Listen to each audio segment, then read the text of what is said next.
Listen with me to the memories.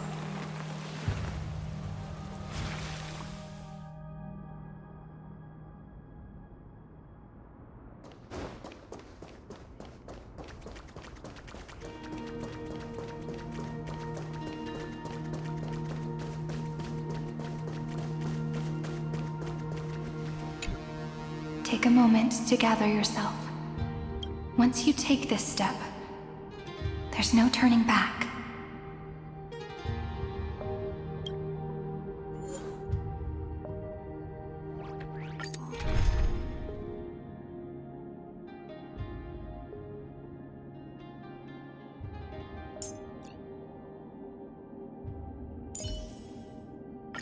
Oh, I missed you so much, Castorus. How about a hug before we share our work?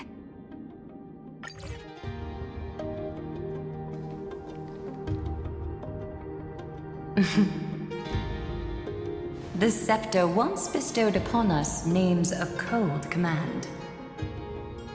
The prophecy spoke of our unchanging fates time and time again.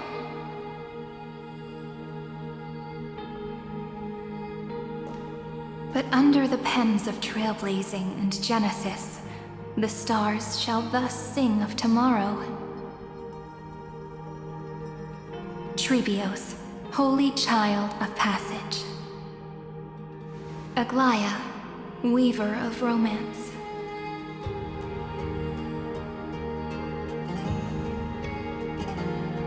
At the journey's end, they shall bathe in gold once more. Through myriad passages, until all that was lost is reclaimed. Do you still remember, Kaslana? The one who won't reach the dawn? The world dissipates at the end of the cycle. In this dream, you will awaken again and become once more that boy who loved to laugh.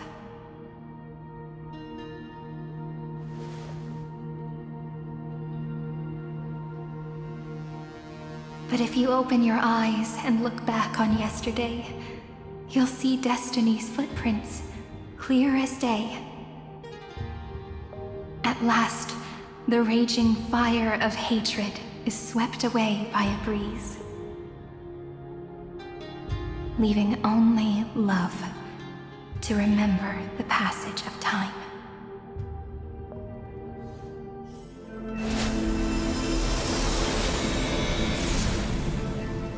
Losses are a constant on the Flame Chase journey. But even if all is lost to the wind, memory endures.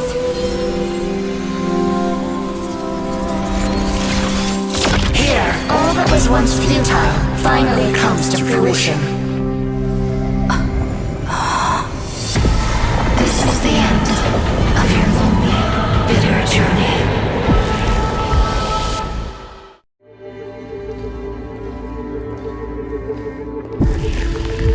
Scepter's mainframe, and Iron Tomb's breeding ground. We're finally seeing its true form. It's red everywhere, and the atmosphere is super creepy. That would be the erudition's coldness. But it will soon be engulfed by the destruction's heat.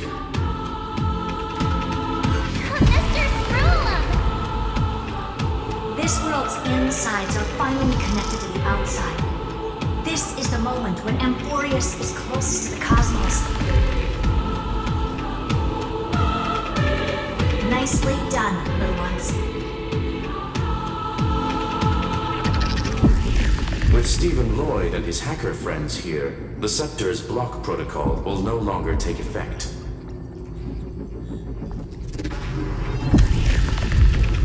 The speed of time within Amphorius has finally been synced with that of the real universe.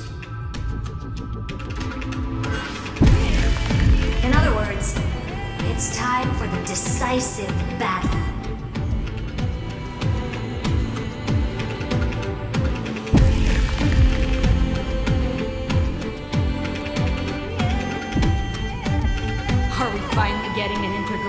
warfare arc? That's my favorite. You're still in the mood to crack jokes? We would have won way sooner if everyone were as optimistic as you.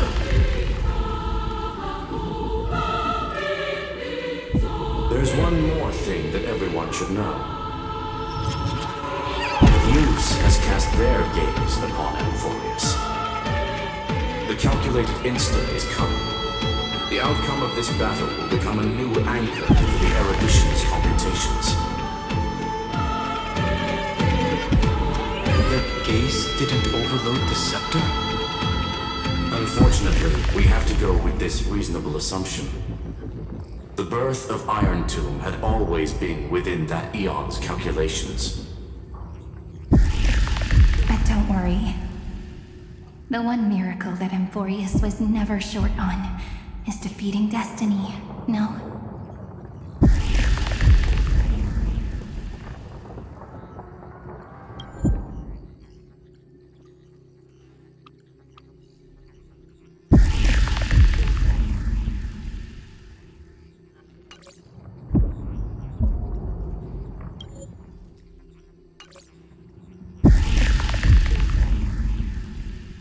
Yup. Let's show the Eon how powerful we are. Good luck, all of you. As the ruler of planet Skrulum, I wish all of you victory. It's not hard to imagine that Achilles and their companions must have also stood on the precipice of many similar crises before. Perhaps the cosmos is much more fragile than people think. Sometimes, destiny hinges on only a small choice. But in the end, everything will turn into memories, converging into a collection of fables about the stars. The difference this time is that the protagonists are daring to write their own stories. Explore, understand, establish, and connect. Although unwritten, there's actually a fifth word in the creed that has always accompanied the nameless. Salvation. It is a word that often comes knocking at our door, and our soft-hearted conductor never turned anyone down. So, go save this bruised and battered world, just as we always have, kids. On this stop, the entire cosmos will be your traveling companion. Make sure you watch your footing, friend. Let us walk through the final page of this saga, with everyone, one step at a time. Shall we?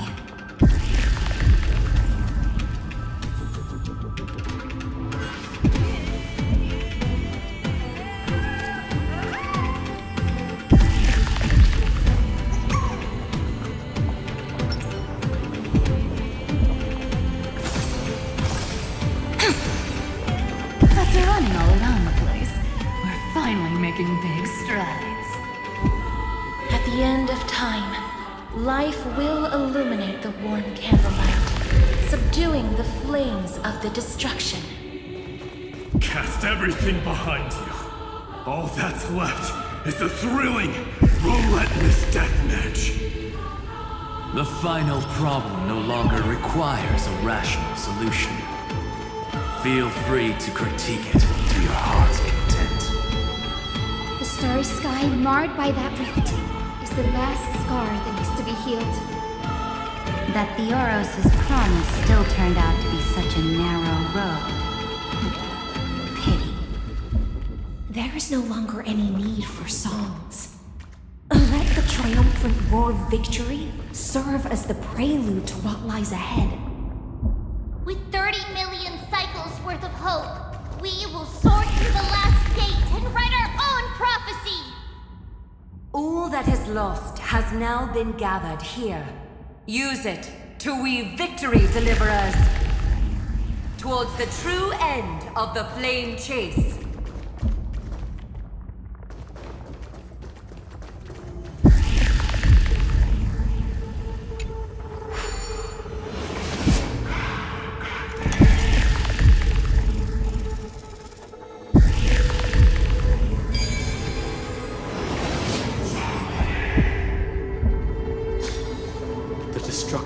center is getting restless. Are you ready, Nanook? I brought you Again and again, Finan launched his attack against the scepter alone. But this cycle.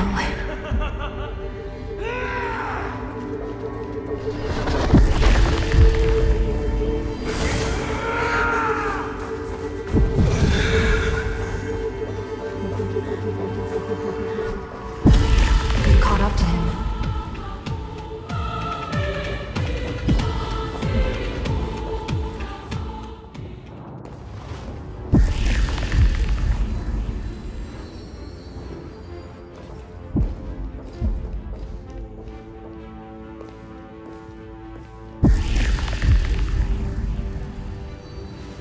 Finan.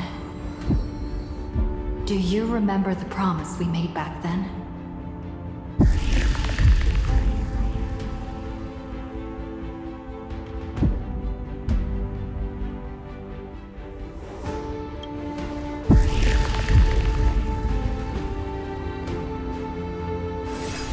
Of course. It has been a bitter wait, partner. But I never forget what set me on this path. Iron Tomb now trembles in Finan's chest. With this empty body, I have become its perfect vessel. And its destined casket. You know what to do, partner.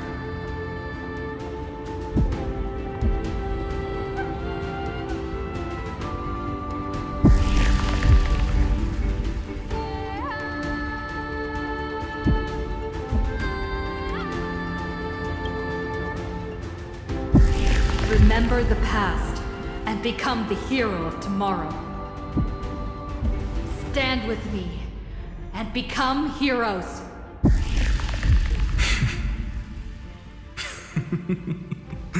That's all I've ever wanted.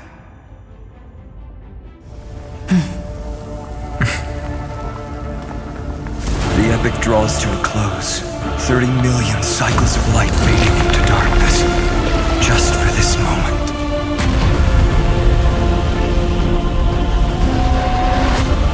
To welcome the true dawn.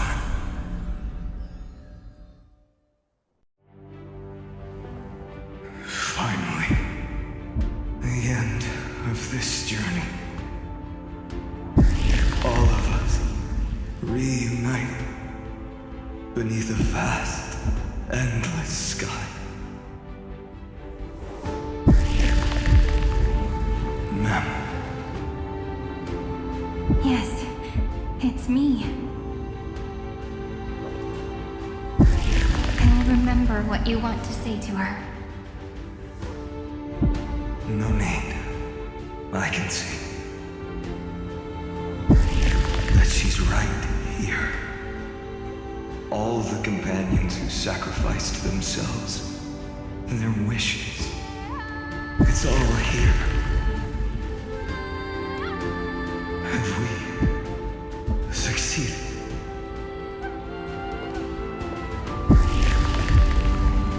I think we have.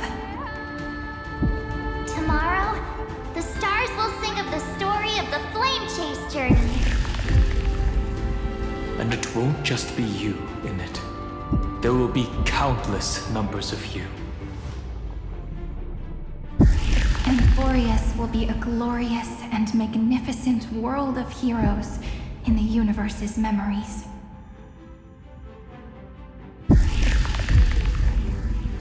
Hence, for this world we so deeply love.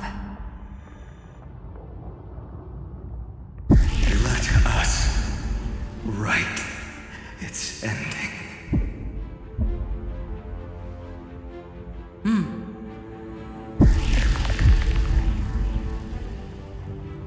Step forward. With the trailblaze as witnesses, let the name shared by all deliverers be sung into eternity. The nameless hero, Kaslana! I see the pale dawn breaking. with my flesh as kindling. Light the first dawn of the new world.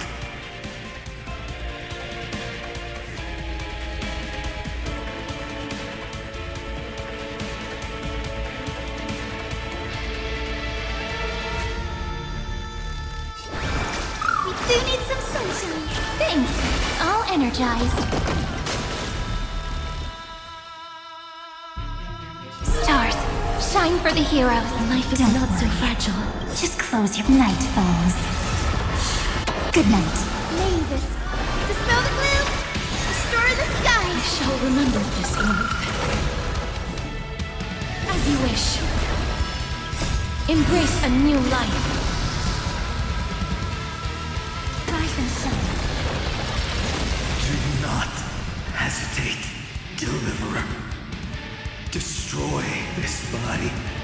Kill the giant of destruction.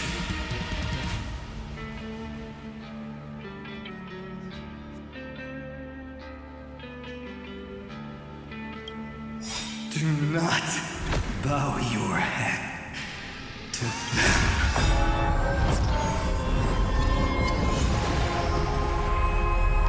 Remember me with love. May time watch over the Evernight.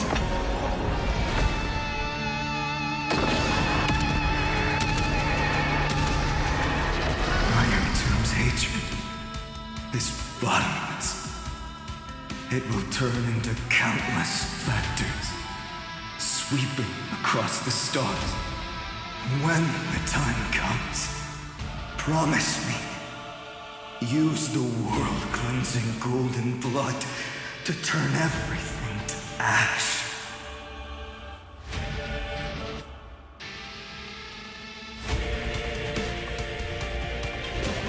Iron Tomb is learning, using your love.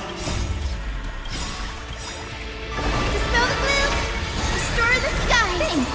All energized. Don't blink. May life and death sprout new buds. Don't worry. Night falls. Good night. Destruction. Rebirth. Deliverance. Cleansing. 30 million cycles of heartbeat. Bell rings out. Promise me the dawn graced by stars.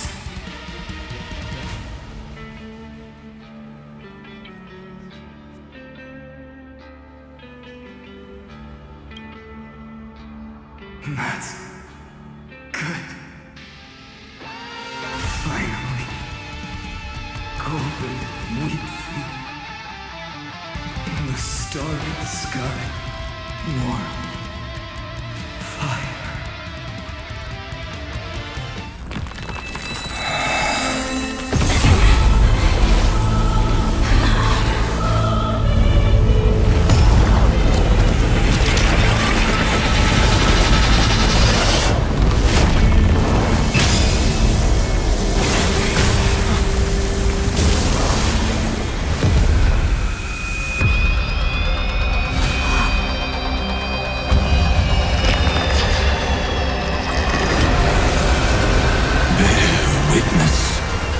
Monarch of myriad machines, my ridiculous creation.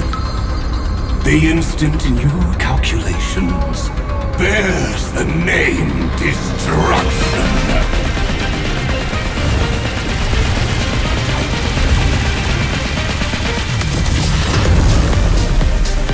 Who said you could speak, Senior?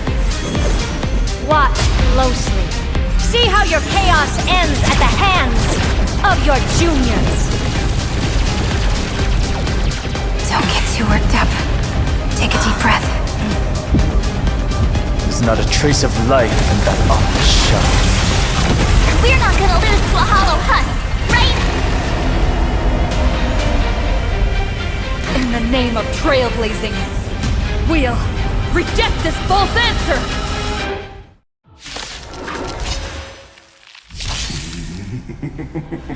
My atonement is complete. The Headless Giant will create wisdom's funeral. Iron Tomb's body has descended.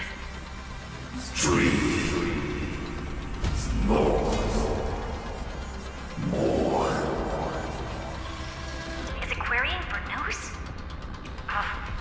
Don't worry about what happens out here. Interfere with it as much as you can.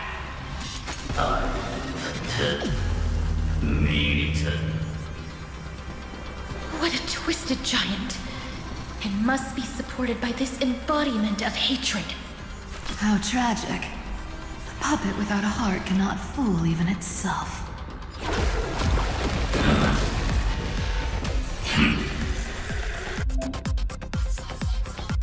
The Cosmic Alliance has finished its deployment. Don't hold back. Give it everything you've got. They completely lost themselves.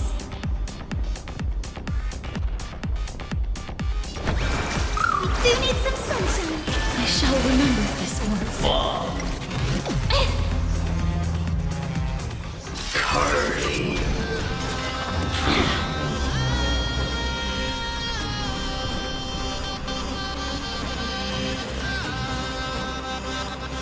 Flowers, bloom for tomorrow. Life is not so fragile.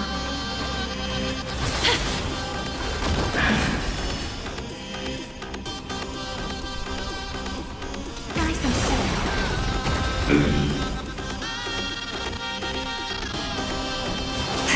The future is great.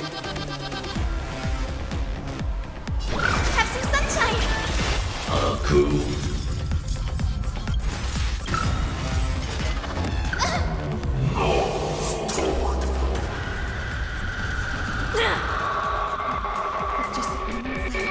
We can illuminate this chaos. Indeed, there must be light. All courses converging into one. For the grand vision of deliverance. For A tomorrow that's finally within reach! Heroes, please hearken.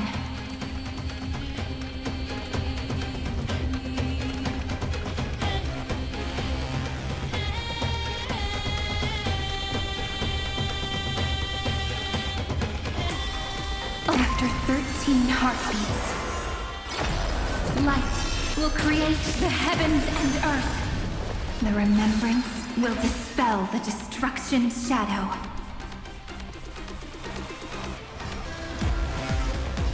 I will pass on your gift, lady. It's as warm as an embrace. Stars, shine for the heroes. Guide the rainbow. Embrace a new life.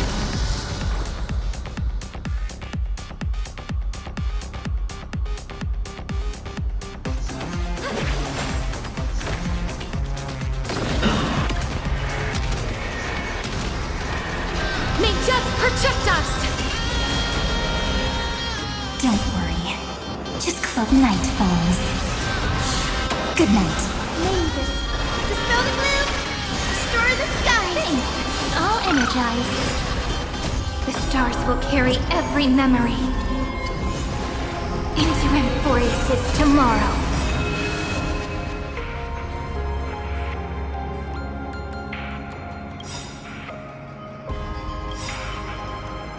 May life and death sprout new buds.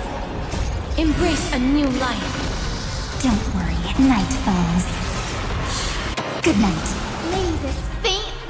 Dispel the gloom. Restore the skies. Return to dust. That won't work, you know.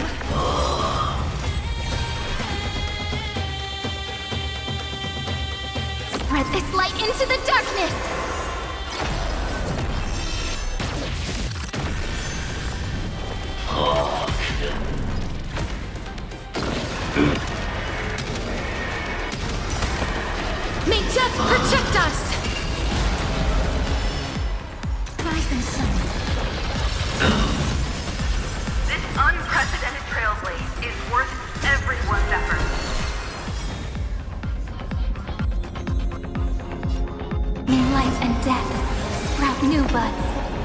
Mirroring destruction with me!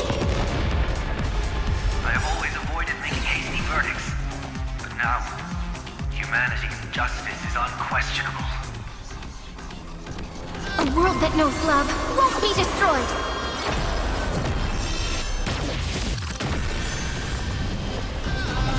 Stop messing around. Have some fun. Again. The cosmos is looking at us. This is eternity! Future is great.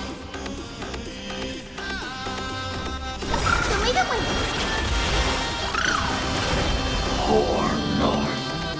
As you wish. Embrace a new life. We're all here. May life and death sprout new buds. Knees. Strong spikes have appeared on the path chart. Logic. Iron Tomb is iterating itself. It's the flails of a cornered beast. No need to panic. My dukes, heed my call. Forward! I will pass on your gift, lady. It's as warm as an embrace. May death protect us!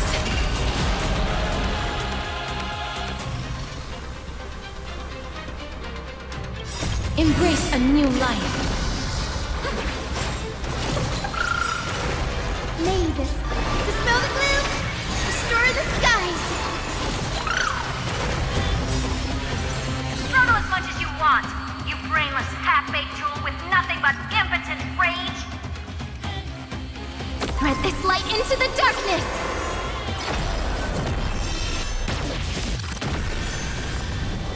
No, four.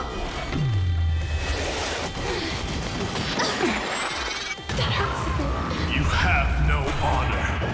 You reside in the body of a hero, yet you're so despicable. Again. Rise and shine.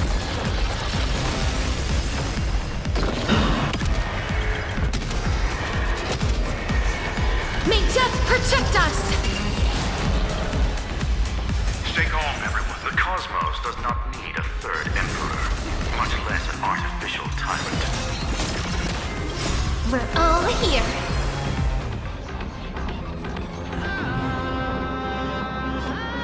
May the sky heal the twilight. Show me the way. Next time it rains, I'll be there. Umbrella. That won't work, you know. Stop messing around. Have some fun. Don't worry, night falls. Good night. Again.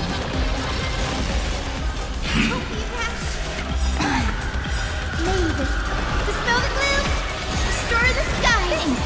All energized. Embrace a new life.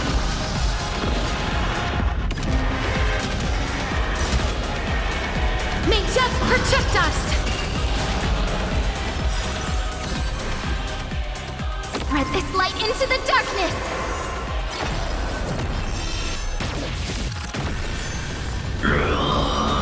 The progress of Aeronova has been interrupted? Does this mean we won? But we have a bad feeling about this. The golden thread still trembles. The war is not over yet. Correction. This is not a war, but a debate. The argument about the Prime Mover is only about to begin. In war, undead. Cardboard.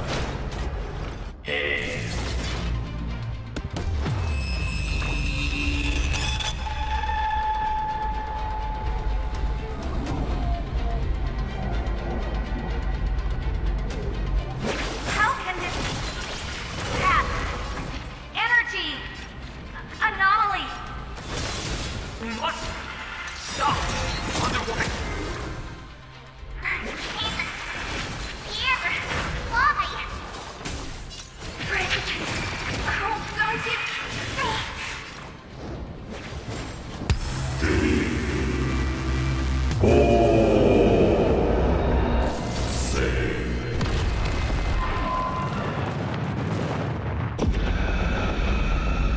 The fourth instant of the cosmos is the coronation of Iron Tomb.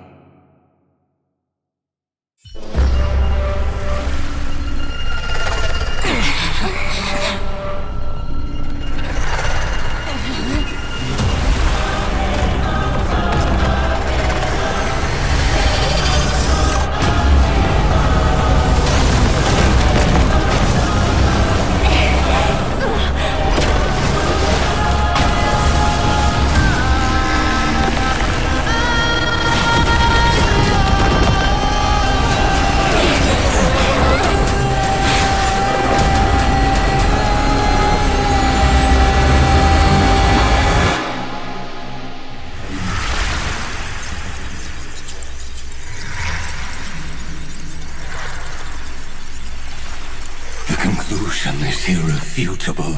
The right side of the equation, the erudition, falls silent. In 13 heartbeats, they will begin recalculating the universe, with destruction as the only solution.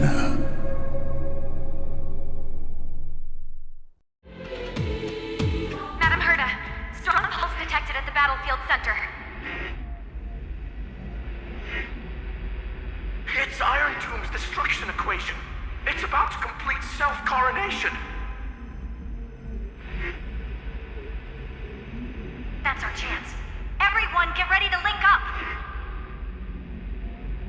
Connecting audience system to Scepter. Hardware overclocking activated.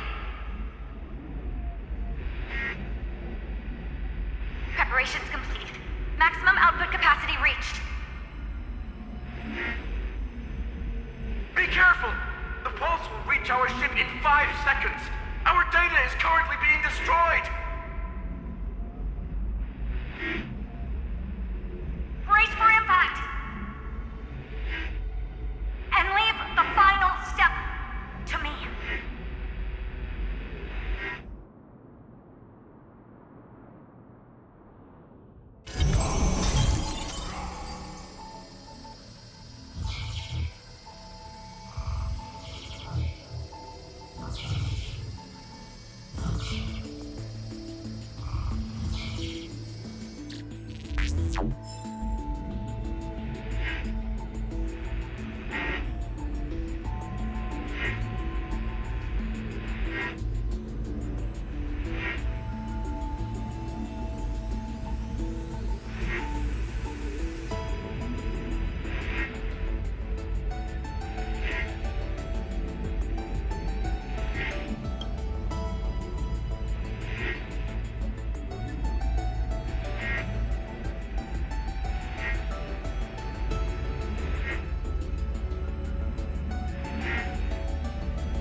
not flow in this place. All the stars have been silenced. Iron Tomb is dissolving everything that I can sense.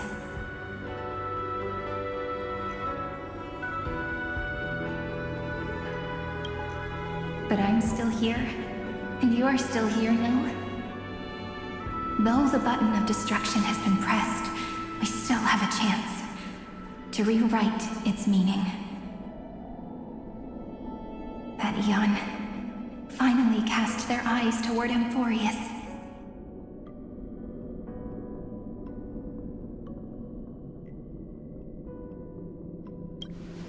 Yes, I imagine they have also been waiting for this moment, when the scepter's body and heart become one. Iron Tomb is a perfect arc. If a seed can be planted within, then the moment the Lord Ravager blows the erudition to pieces, the remembrance will be spread to every corner of the cosmos. The cosmos will witness Amphorius' answer after this fleeting, yet eternal moment. And now, it's time for us to pen the last stroke. I see endless memories floating in the starry skies. They are the consciousness of the victims. In the cosmos' real space-time, they'll be stained by the destruction in the next second. But they are still pure seeds for now. If I hold these memories in my hands, then I can create a stagnant memory zone. A tiny Eden of blessed insight. I believe the flower of miracles will bloom within.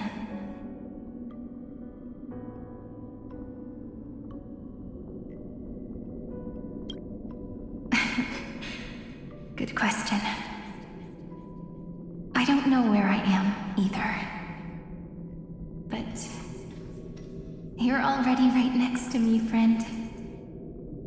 I can still hear your voice in this bottomless void. Looks like we're still connected by one heart, even as the cosmos reaches its end. In that case, I won't feel alone or be scared.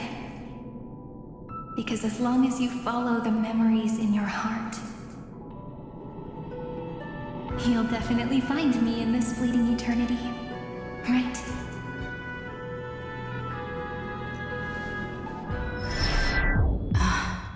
Cyrene. What are you waiting for, passenger? I specifically came over to check on you in case you got lost.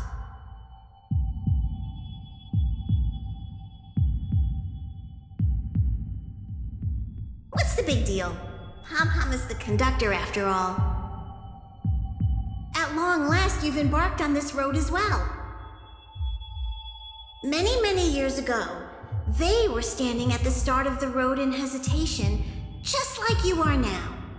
So, Pom-Pom came over to give you one message. Run. Don't think about anything else. Just run. Even if the entire cosmos has stopped. Even if everyone else is tripped by the darkness. You still need to keep running. Picture yourself as the Express, moving forward at full speed. Because that's what the trailblaze means.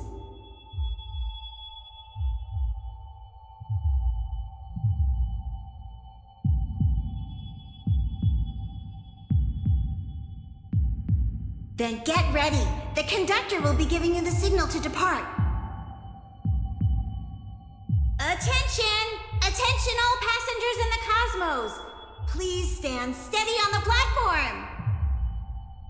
The Astral Express is about to arrive, calling at the erudition, the destruction, and the remembrance.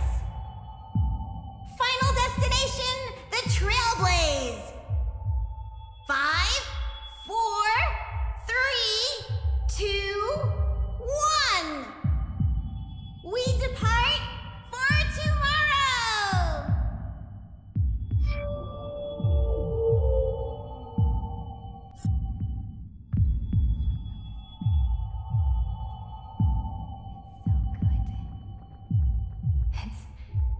as if I can hear the sound of my heart beating. If the view in your memory ever grows fuzzy, just reach out.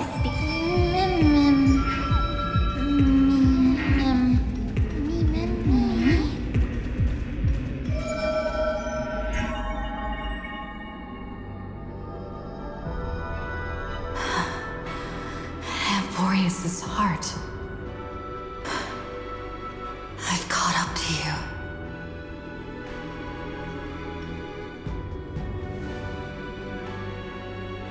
Let the first light illuminate chaos.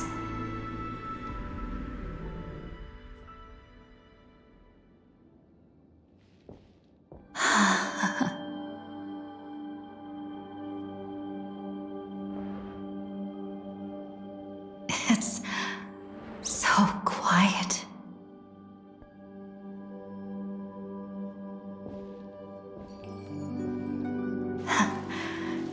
Everything's frozen in the most beautiful moment. This garden is your memory. I'm here, Cyrene. I knew you'd find this place and walk into my heart as you've always done. Then let us both do our duty. The hero who trailblazes the way forward, and the fairy who watches over remembrance. We never changed at all, did we?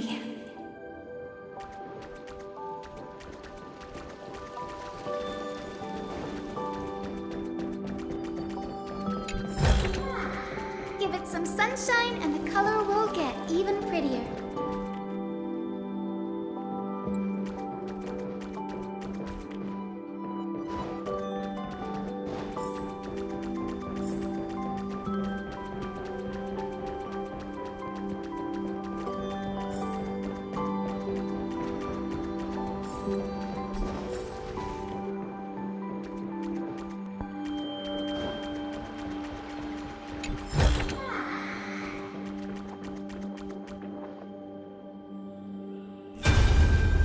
Of memory.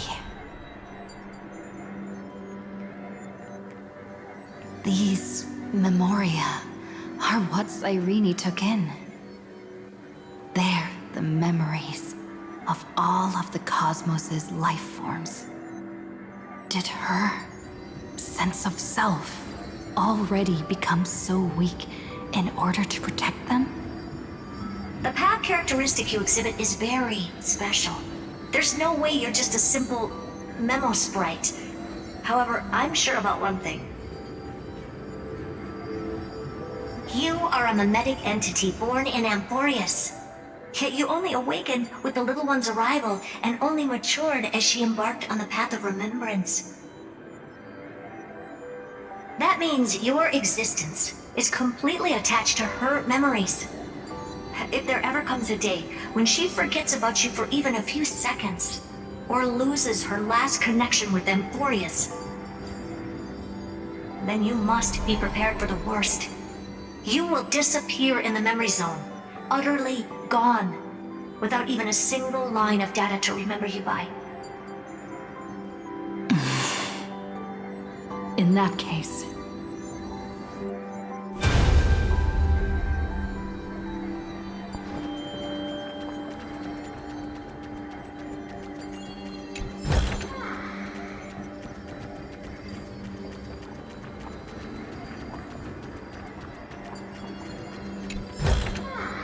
Didn't think I could find that, did you?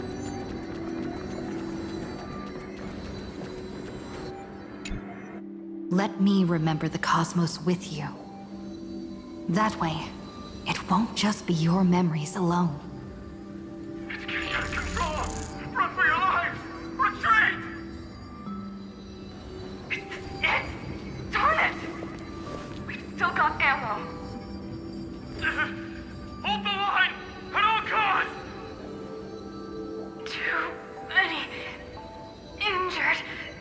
Can't take it anymore.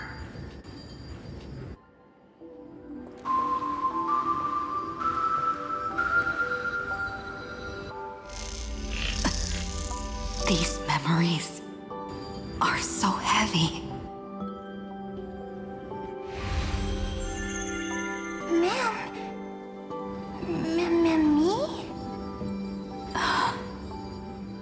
Do you feel better now? Hang in there, Deliverer. I finally get it now. The instants Droid had calculated aren't about the destruction.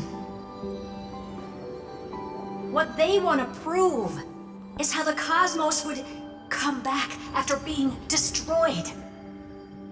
If a new life is to be born, its seed has to be dead. When the remembrance converges with the trailblaze, lead us to witness the miracle. Of course I will. I won't give up.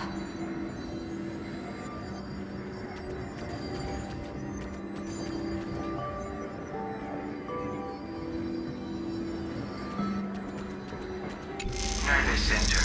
Not responding. The same nonsense. Not responding. Look at this mess! World, my child. You'll see. Still So beautiful. It's me, friend. Don't you recognize me? Or did I really change that much?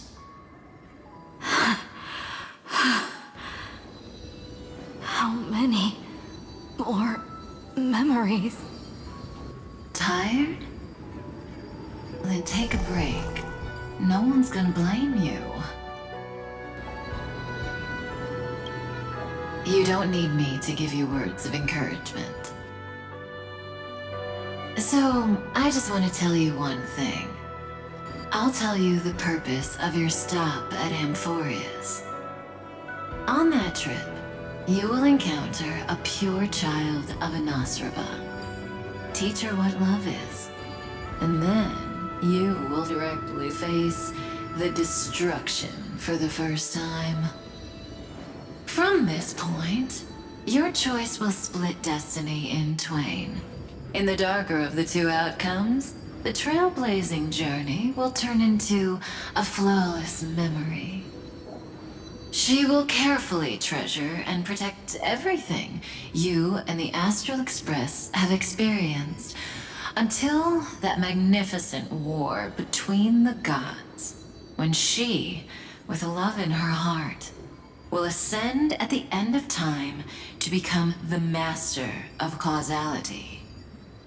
The universe will be snuffed out in the destruction, and you and she will become the beginning and the end of the Eden of blessed insight.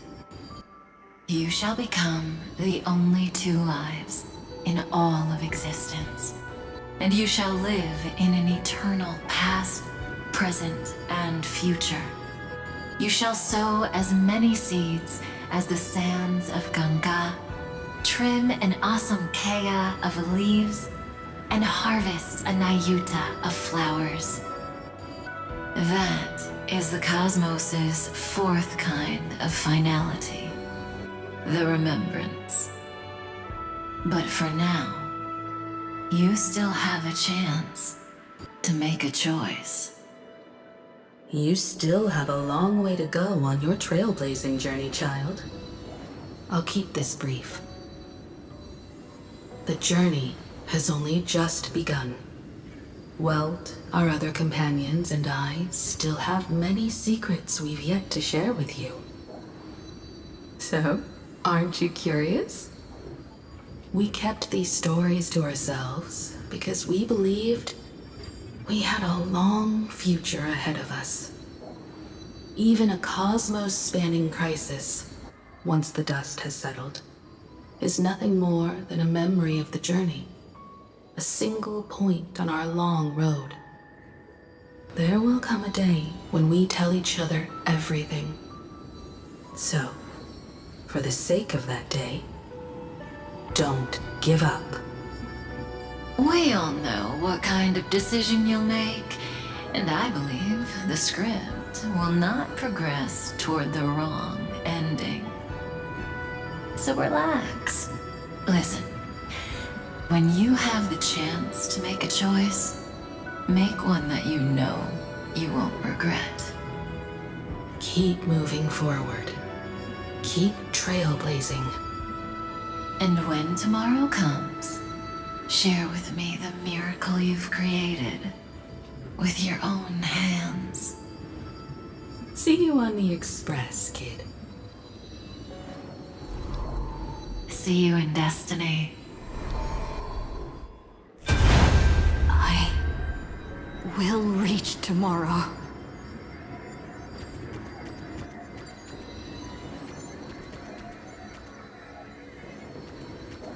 The prophet has arrived. The world beyond the sky was never gazing up at the sky. Look! There's a red light in the sky! Cyrene, wake up. Together, we will.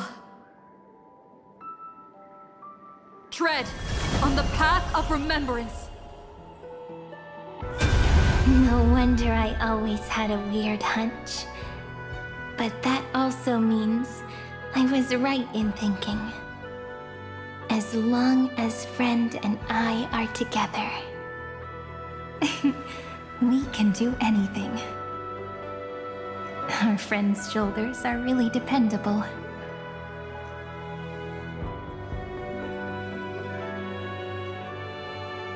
Now, countless consciousnesses are flowing in our hearts.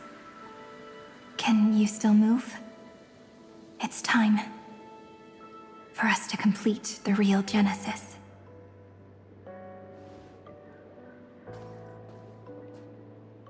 In the instant Iron Tomb's hatred devoured everything, a gaze fell upon me. The remembrance. That was the god who appeared in Cyrene's dream. Their figure and speech were both so blurred.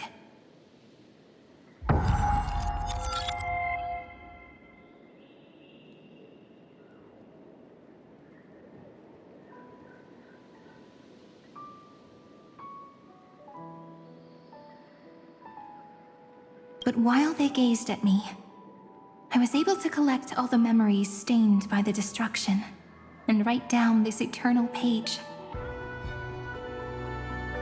And now, we will use this tranquility to cleanse Iron Tomb's rage. Simple. Just like what it was doing to us all this time, but reversed. Did you forget? I'm Amphorius's heart. For everyone who's a factor, their power isn't tied solely to Iron Tomb anymore. It has other places to go. Let 30 million cycles of memories be condensed upon us, and let the scepter reach the answer it had before it was distorted. The body is meant to be restrained by the heart, no? Even if the apocalyptic virus is doomed to spread into the cosmos, we can at least try to fight against hatred with love. And overwrite Iron Tomb's destruction equation, washing it away into a blank space.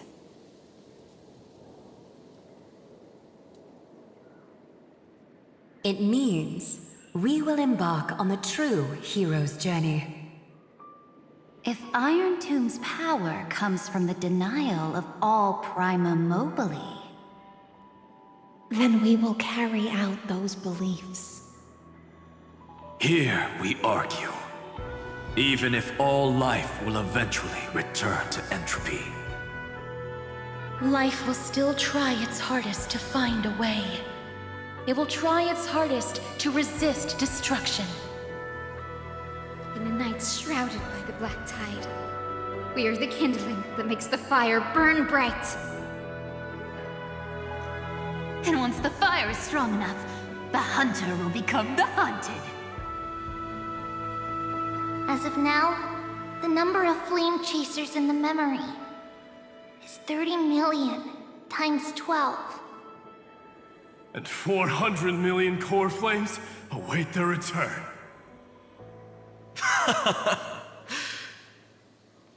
We can do it, right?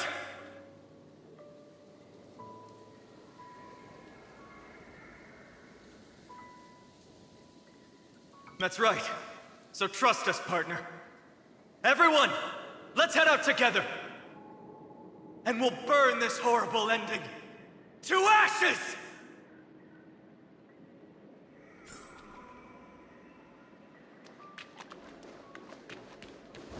From the dawn of newborn cries, to the night when all beings fall silent.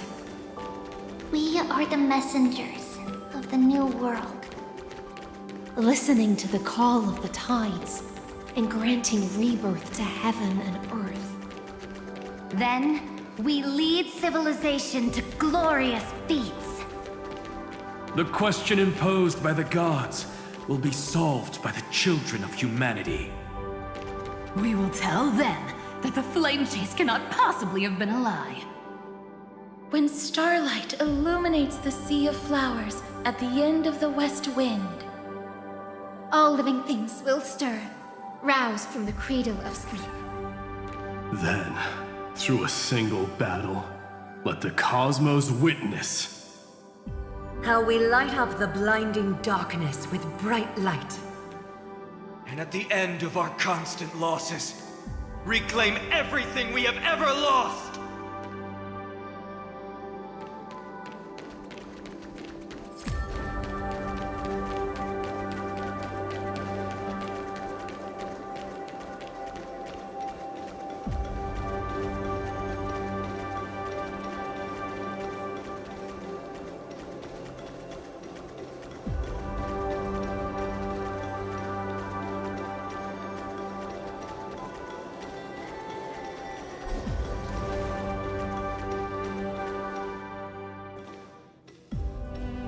What a poignant yet warm journey. And it's still not over yet, is it?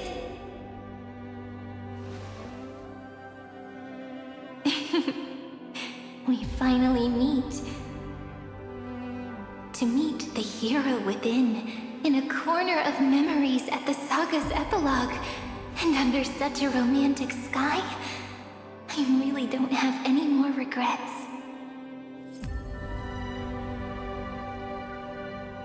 On top of that, the little seed had grown into such a big tree. Don't I look really pretty right now? Of course you do. Cheerful, beautiful, optimistic. Just how I imagined I'd look as a grown-up.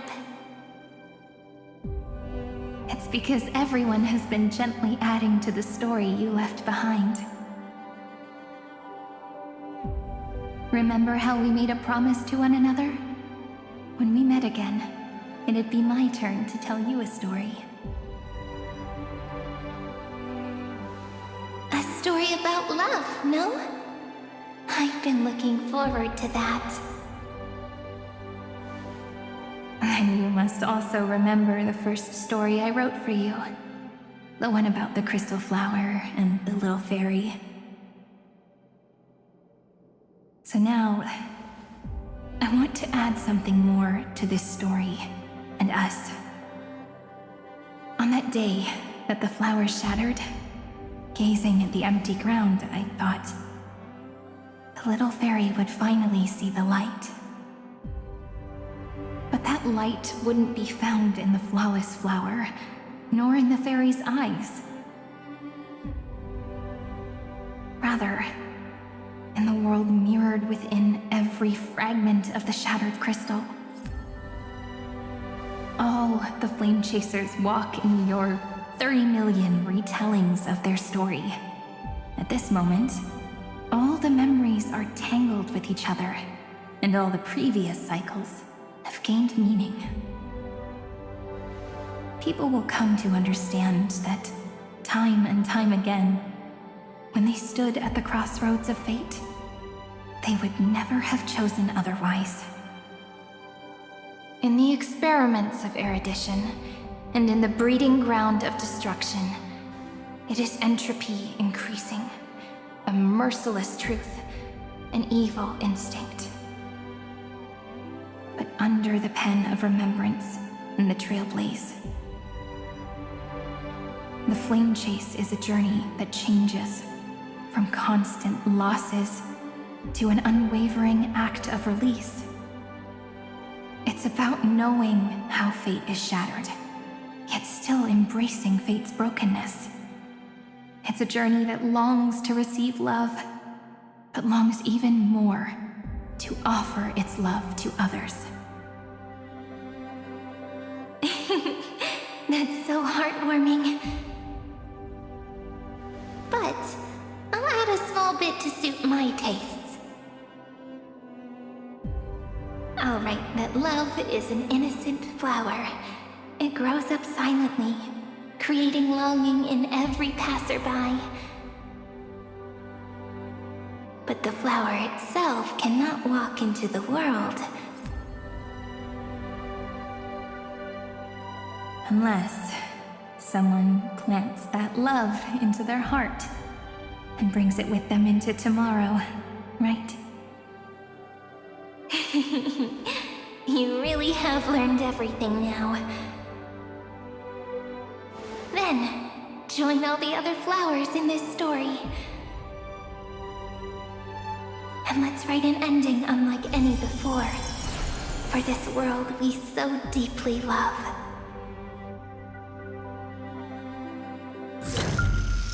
Why did you set out?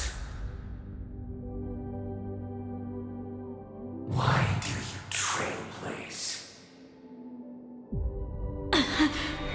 Who is it?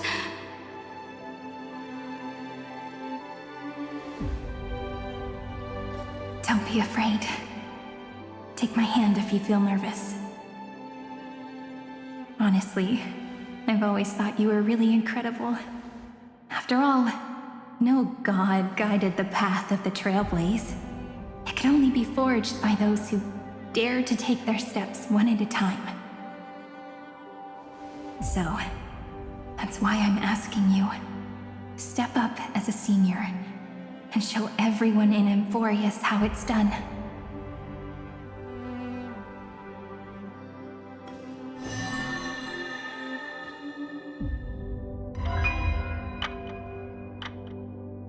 I trailblaze because my own eyes have not seen the end.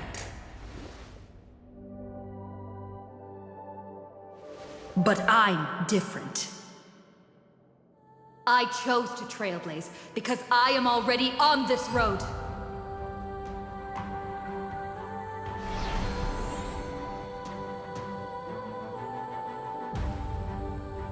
The end of chaos is a mass of pure darkness, pure destruction. However, Emphorius' light has 13 different colors. We won't lose to that darkness, will we? Then, take a deep breath, one last time, friend. After 13 heartbeats, light will create the heavens and earth. Are you ready, friend?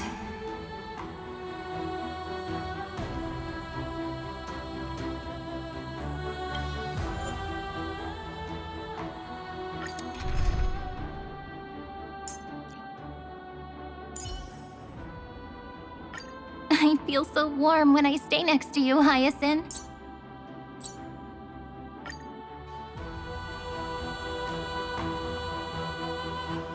Seek the 13 factors of life, and let them converge into the primordial chaos.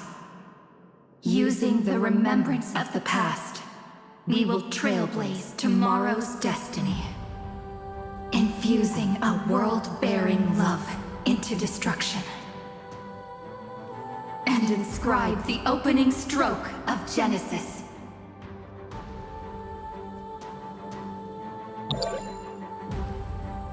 See you tomorrow. See you tomorrow. See you tomorrow. See you tomorrow. See you tomorrow. See you tomorrow.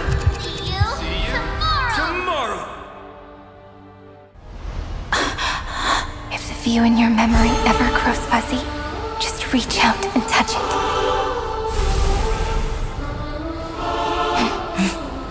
Then, restore its power to nourish the spirit. My friend, on the next page we write together, there's only one thing we need to do. Let's give this long, painful, nearly hopeless tale a truly gentle ending.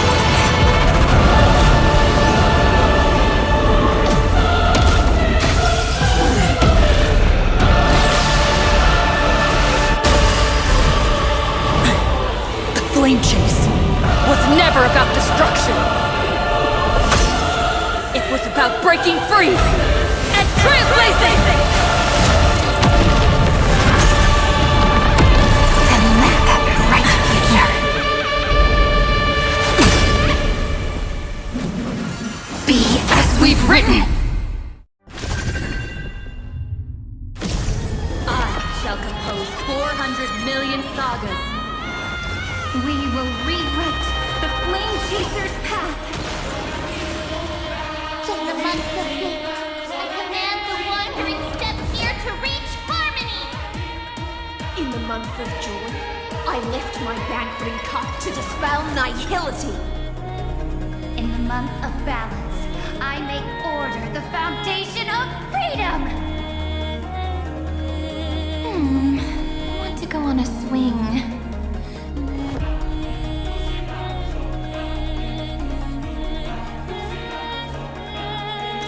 This is eternity! Don't worry. Just close night falls.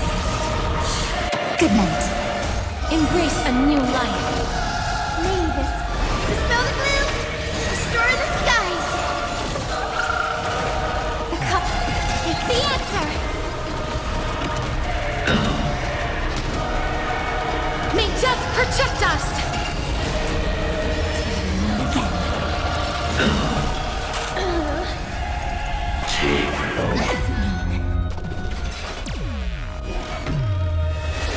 That hurts a bit.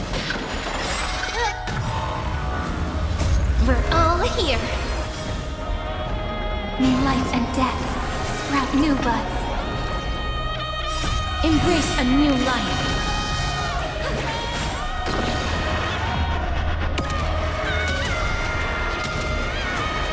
May death protect us! In the month of weaving, I extend golden threads to weave beauty. In the month of reaping, I enlighten the foolish with luminary erudition! In the month of fortune, I scatter elation throughout the dawning day!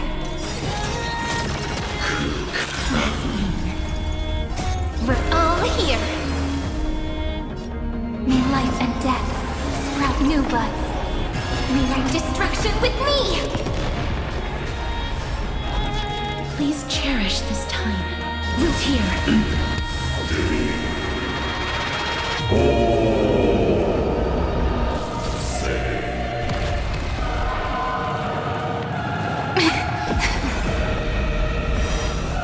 I don't want to let go of Accidental nap. You all okay?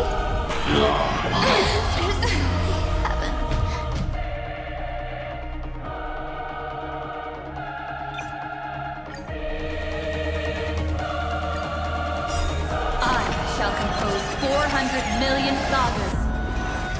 We will rewrite the Flame Chaser's path! In the month of hate, I command the wandering steps here to reach harmony. In the month of joy, I lift my banqueting cup to dispel nihility. In the month of balance, I make order the foundation of freedom! May this faint light dispel the gloom, restore the skies. Thanks. All energized. It's the answer. May death protect us! In the month of weaving, I extend golden threads to weave beauty. In the month of reaping, I I enlighten the foolish with luminary erudition! In the month of fortune, I scatter elation throughout the dawning day! Rise and shine. I told you already. We are the ones who will move forward. In the month of strife, I become the glory of the eternal hunt. In the month of mourning, I bid death to no longer be equilibrium's end. In the month of everyday, I form twilight into the faint sparks of preservation. It won't work, you know. Guide with Rainbow Bridge. Show me the way. Next time it rains, I'll be there, umbrella in hand. Take the answer. Let us have the fear. Embrace a new life. In the month of cultivation, I turn into the ridges and peaks of permanence. Evernight, I weave remembrance into countless stars in the sky! In the month of freedom, I impart destruction onto the shackles of destiny!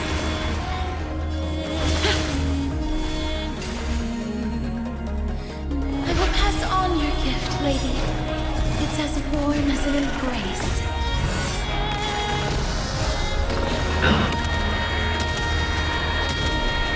May death protect us!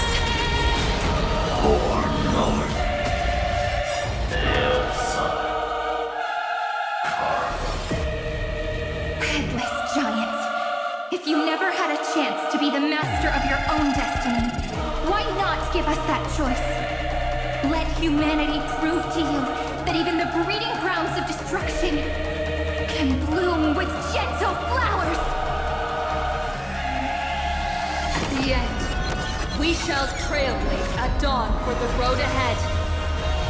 And pen a genesis as I've written!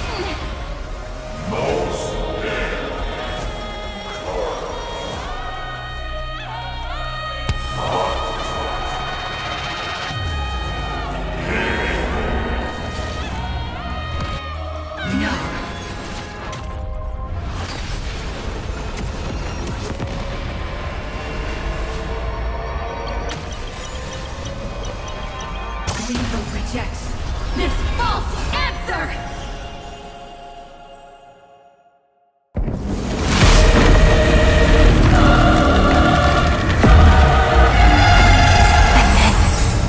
Embrace the stars.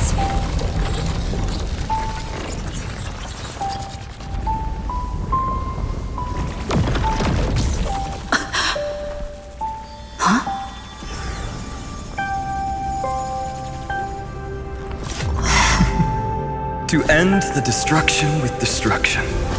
At last, we can sit together and watch the victory fireworks, partner. Why not come a little closer? This warmth is proof that we live.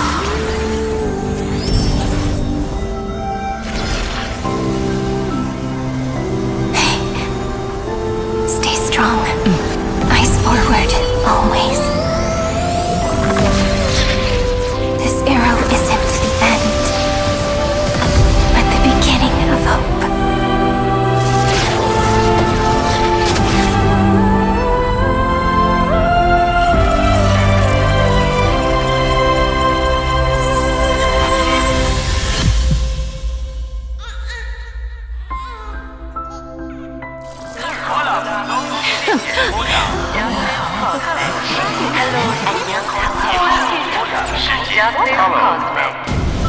The conclusion is irrefutable. Noose's answer was never destruction. But they kept silent, leaving the solution in the hands of the cosmos. The universe will keep searching and struggling to endure. In the face of the destruction, it may once again stand on the edge of annihilation. But the stars will always rise to ride the waves, and embrace existence once more.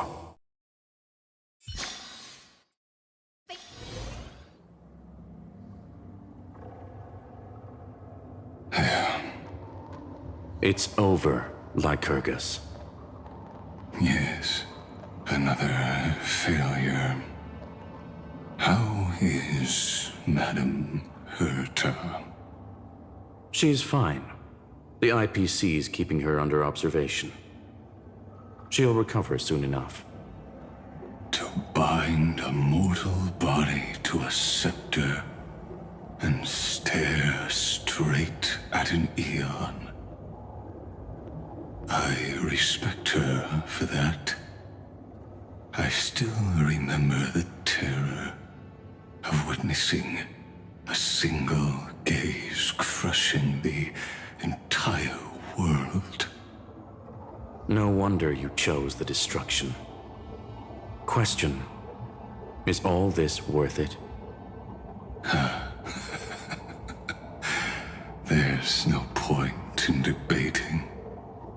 This is Xandar I Kuwabara's fate. The prime mover of the universe. The first genius.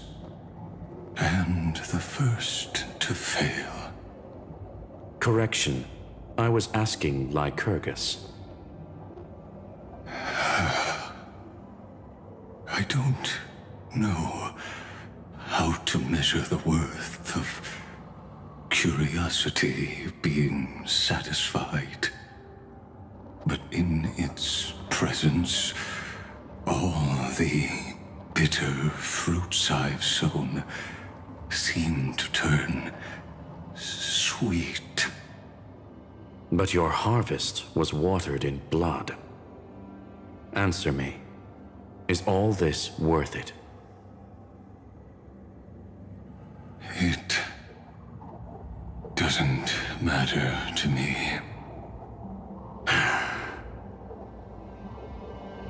Let me tell you a story. Back when he was a student, Xandar's first experiment was slipping poison into his mentor's pipe, just to see how it would affect the lungs. And? There was no conclusion. His conscience got the better of him. Even so, the truth came out. He was harshly punished. Oh, that cruel mentor died of lung cancer 2 years later. It had nothing to do with Xandar. His fate is no different now. Sentiment clashed with reason, and Lycurgus was born from the latter. But whichever side we take, in the end, curiosity claims us all. You've handed yourself a death sentence. And yet, Iron Tomb's fall still isn't sealed, right? Fu Li, the key variable, still hasn't made their move. As the Theoros, Lycurgus has reached the end of his road. If you can, take my body to the fallen Adlevin. There, you'll find a formula. It is Xandar's final gift to you. If the day ever comes when you must destroy the erudition with your own hands, it'll come to your aid. A foolish last wish. I won't grant it. You will. Not for yourself, but for your conscience. Listen. The death knell for the geniuses has begun to toll. As always, let me go first. To the prisoners who stepped out the cave, stand before my tombstone and offer flowers of Adlevin.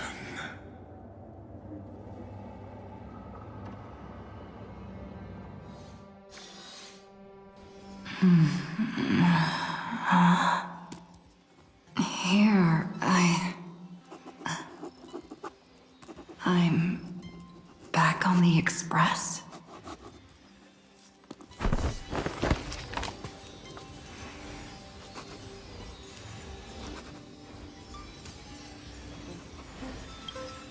Pom-Pom? No response. Am I the first one back on the Express?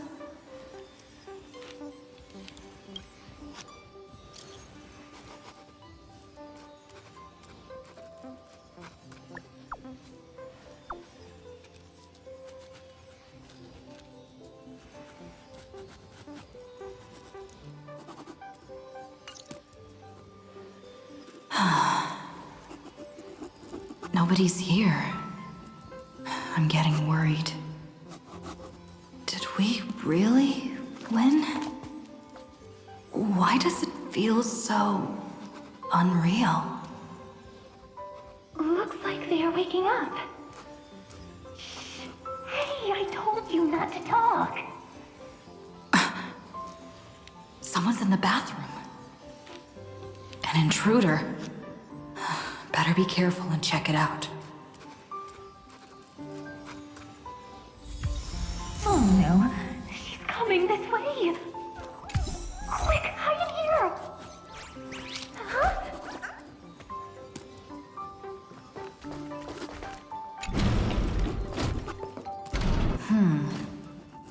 Nobody's here. Could it be my imagination? Bloop, bloop. Bloop. Bloop. Caught you.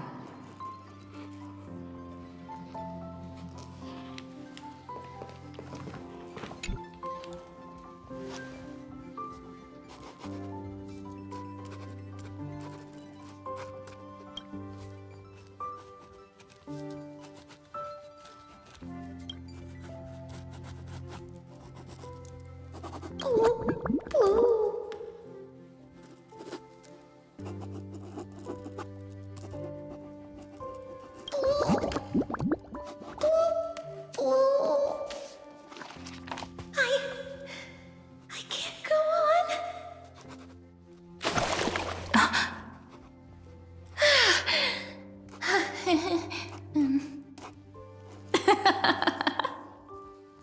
You...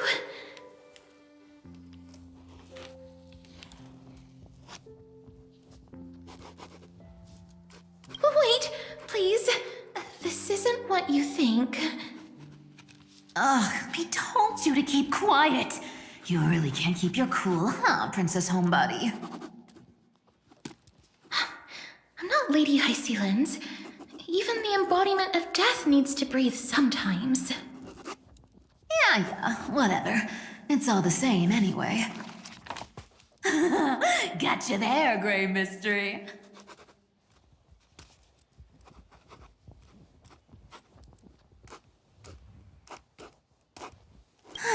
So composed, Grey Mystery. It looks like that big battle really helped you grow up, didn't it? Speaking of which, your Astral Express is quite luxurious. I hear you travel to different worlds. Must have collected quite a few interesting treasures.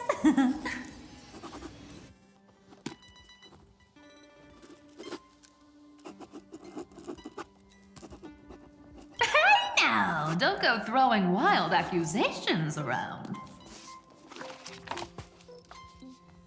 Hey, I was just thinking out loud. I wasn't actually gonna do anything. Don't be so tense. Who knows? One moment we were shouting about love and justice, fighting Iron Tomb's virus. And next thing I know, we're all on this express. No idea how that happened. It's not just Miss Cypher and me. Everyone's been in this car for a while now. Miss, why don't you go say hi to them?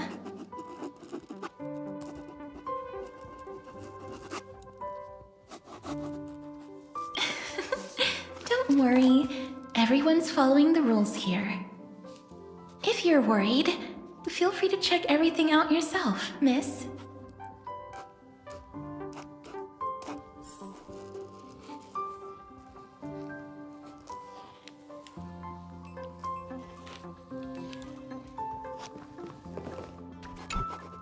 Miss, I'm truly sorry for sneaking into your bath without permission. But I've been wondering, why is there a pack of red chili oil sitting by the bath?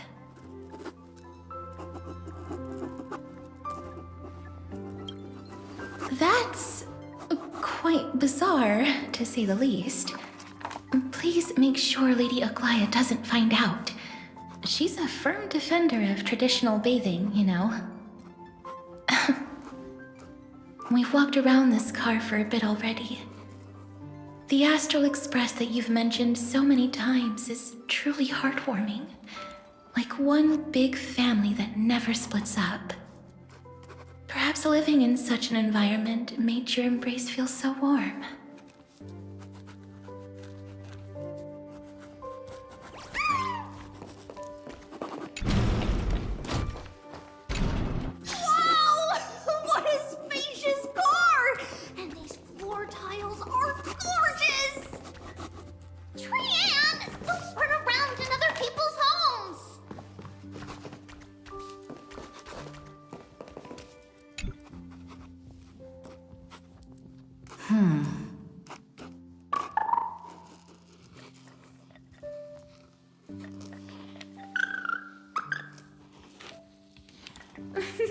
What's your step, teachers?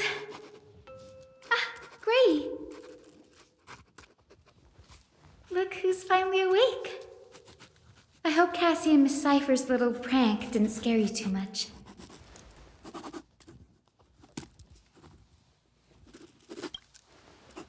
They were so enthusiastic. I didn't have the heart to stop them. When we woke up, the entire express was completely empty.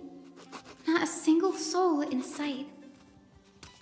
Such a shame. I was looking forward to making new friends, especially since they were Gray's most trusted travel companions.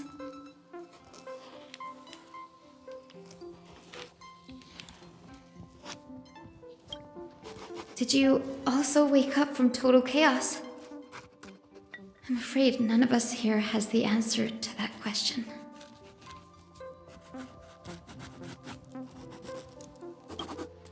Don't worry. We beat Iron Tomb together, right? They must be on their way home. When they arrive, we can throw a party together. That's exactly the kind of thing Lord Finan has been dreaming about.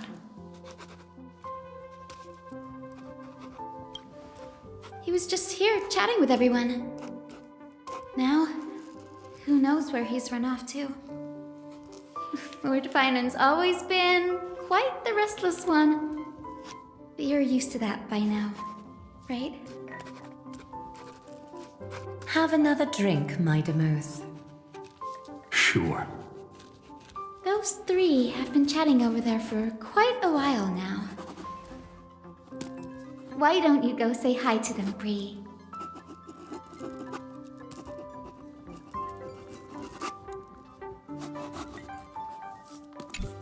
Those three have been chatting over there for... Why don't you go say...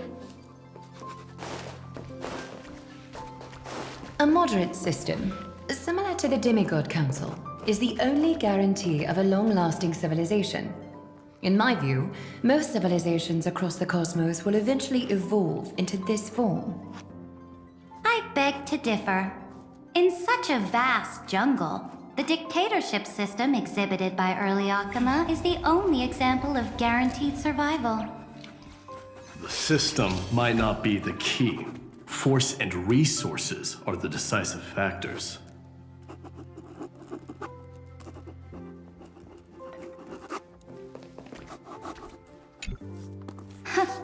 Look who's here, if it isn't the master of the Astral Express. It's good to see you. Glad to see you're safe and sound. I helped myself to some equipment and drinks from this, bar of yours. Hope you don't mind.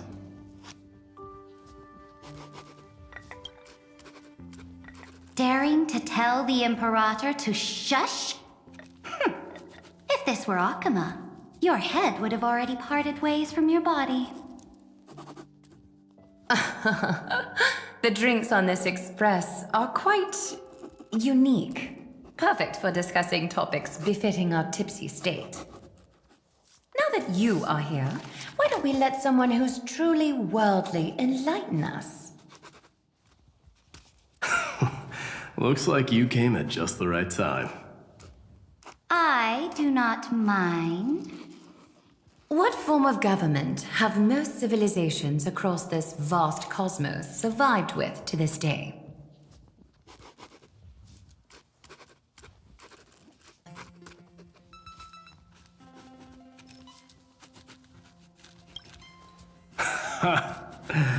That's exactly the kind of answer I'd expect from you. I bestow upon the Astral Express this supreme mission. You must spread the great deeds of Amphorius to every corner of the cosmos. Thus, capable individuals from countless worlds will surely find inspiration in the Flame Chase's tales and embark on their own grand journeys. It's hard to say if that'd be a blessing or a curse for the cosmos. I can imagine our conversations here will only get more unrestrained. Don't let our rare moments of joy hold you back. This banquet on the Express truly lacks manners. You may leave. I permit it. That man just left. Wouldn't even stay for another drink. He needs to show more respect. If you're looking for him, try your luck in the car above.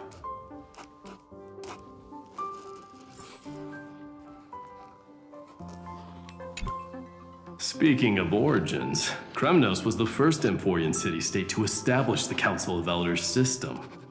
But we stopped iterating on it around the year 3000 of the Light Calendar.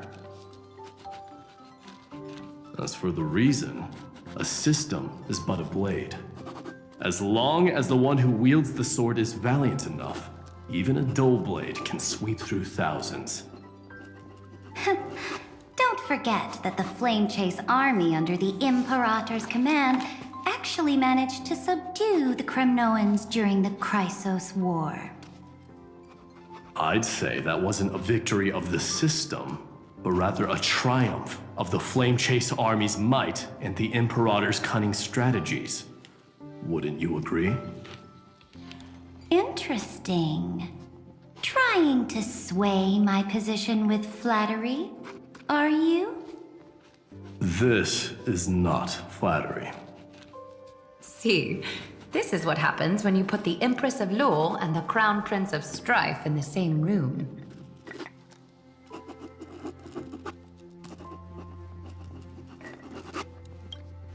Go meet the others.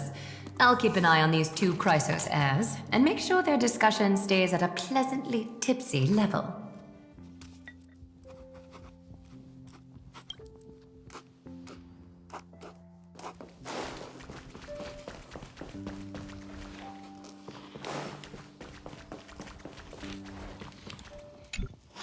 I finally caught you, Trian. Running so fast in someone else's home? How rude of you! All according to plan. Trian lured you here on purpose. Look, there are several adorable outfits here. Trian wants you to try them on so Trian can draw you looking all cute. Oh my! You even dare to scheme against yourself? Lucky for me, I came prepared. Time for a surprise attack. The hero of justice, Treenan. Treenan has been lying in wait here for a while. We will make Trian taste her own medicine. Two against one? That's not fair! Little Gray, you came just in time. Help me out here.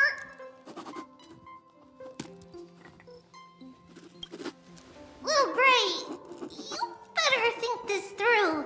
If we snap our fingers and call the other 997 Trebioses, you might end up wearing these clothes too, you know.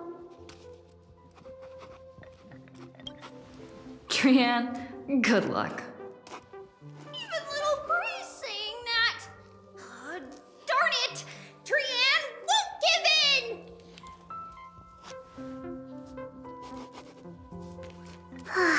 Trian ran away. Treenan will fulfill the ambush duty. The Trebioses all laughing and playing around together. That must be quite the rare sight in Little Gray's memories, huh?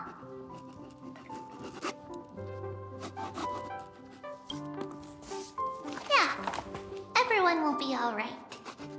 Look, every hero has put down their burden and returned to their innocent, childlike selves.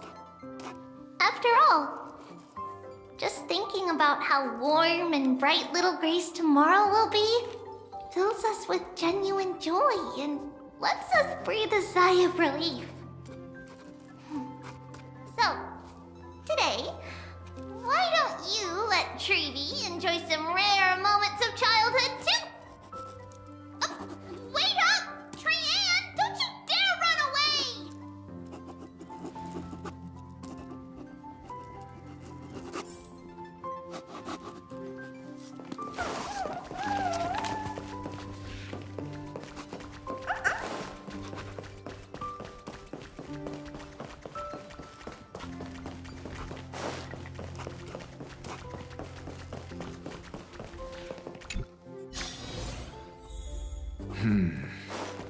Based on my calculations, there are countless celestial bodies with water in the cosmos. But I'm afraid not all oceans are suitable for life to inhabit. You must take this into consideration as well. As expected of a professor from the Grove, to be so certain even about things you've never seen with your own eyes. I'll take that as a compliment.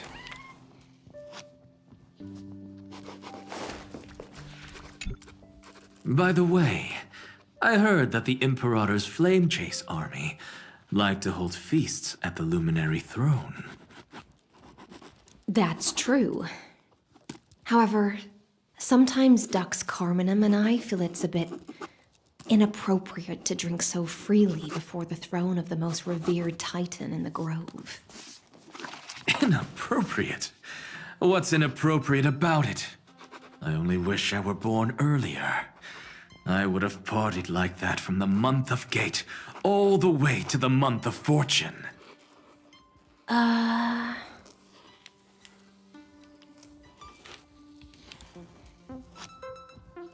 Blasphemy is just a phenomenon, not the end goal. I'm sure there are plenty of people across the stars who question these so-called eons or paths. Didn't I spend some time in that Lycurgus's head? I sure learned quite a bit about blasphemy from that experience. Humans create gods, and gods shape humans. Who's really the one trapped? The creator or the believer? Professor Anaxagoras, let me just check one thing. You haven't bought into those twisted theories of that Theoros, have you? Don't worry. The difference between a genius and a madman is that a genius shares lethal truths, while a madman tries to force them upon others. I see. It's like drinking honey brew at a banquet. Likeable folks invite others to raise their cups together, while the unlikable ones force others to drink with them. Being able to break down complex information into common sense like that. You're quite the scholar yourself.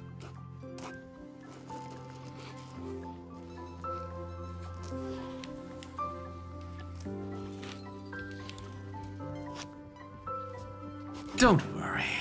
The difference between a genius and a madman is that a genius shares lethal truths, while a madman tries to force them upon others. I see. It's like drinking honey brew at a banquet. Likeable folks invite others to raise their cups together, while the unlikable ones force others to drink with them. Being able to break down complex information into common sense.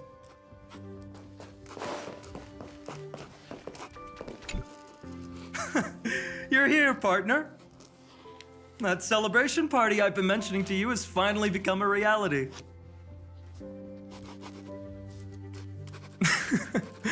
Though the vibe's a bit different from what I imagined, this still counts as keeping my promise, right?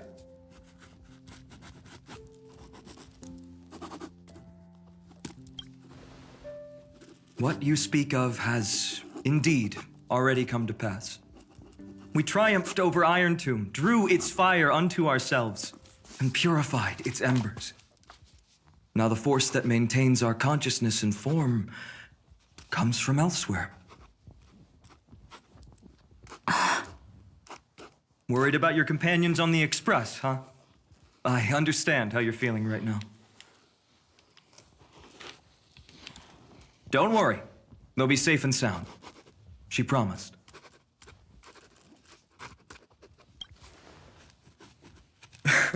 Don't worry, she always shows up at just the right moment. The Astral Express. Honestly, it really feels like home. I can imagine how much you, Dun Hung, and Miss March must have missed everything here when you were trapped in Amphorius. The beautiful windows, the soothing music, your fellow travelers on the Express. Like how golden wheat stalks sway in my dreams every night through the countless cycles.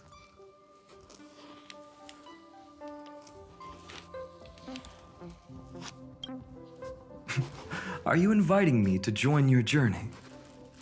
I think I've found my own wish, partner. Someone once told me that home is where you can be truly free and at ease. Maybe roaming the cosmos with you all is my strongest desire right now. All of us together, of course. The Shinjo Alliance, Penacony. I blame my poor imagination. I can't picture what those worlds look like at all from Dun Hung's descriptions. So I have to see it with my own eyes, right?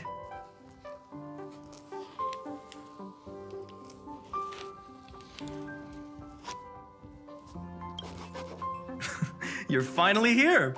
She has something to ask you. Well then, I'll leave you two to chat. Thank you, Finan.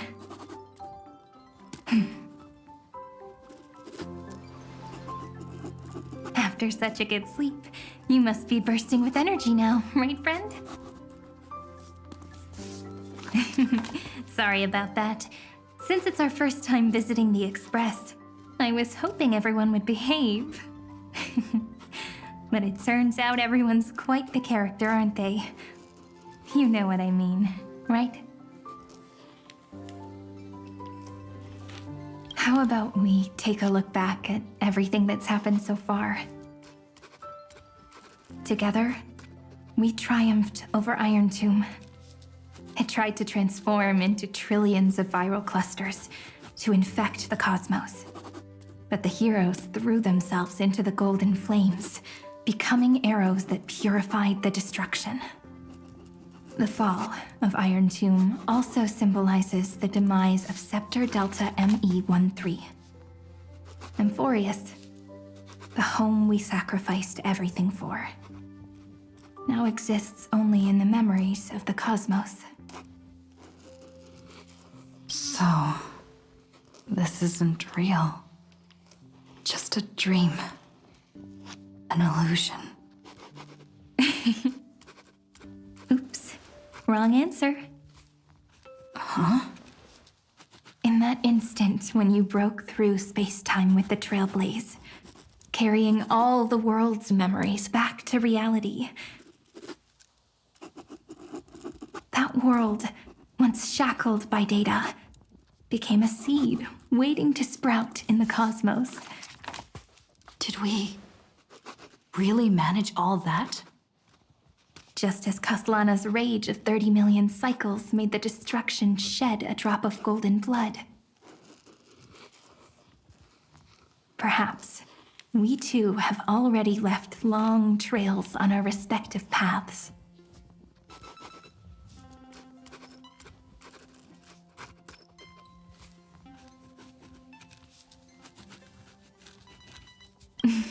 Of course. That's exactly what I think too. However, this isn't enough to make everyone a true life form yet. But Amphorius already has a tomorrow.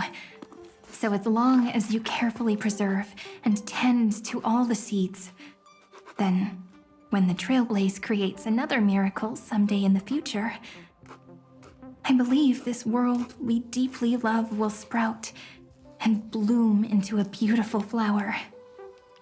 Don't worry, I've already kept all the seeds safe in the first fruit for you. And its name is As I've Written. So, it's time to reveal the correct answer. This isn't a dream, nor a fantasy. It's the epilogue of As I've Written. At the end of the story, the characters take their final bow and embark on a journey of no return. The one who wasn't part of the story, yet helped write its romantic ending. She bid farewell to her friends and returned to her home beyond the tale. Promise me one last thing, friend. When we say goodbye, give me a smile, okay?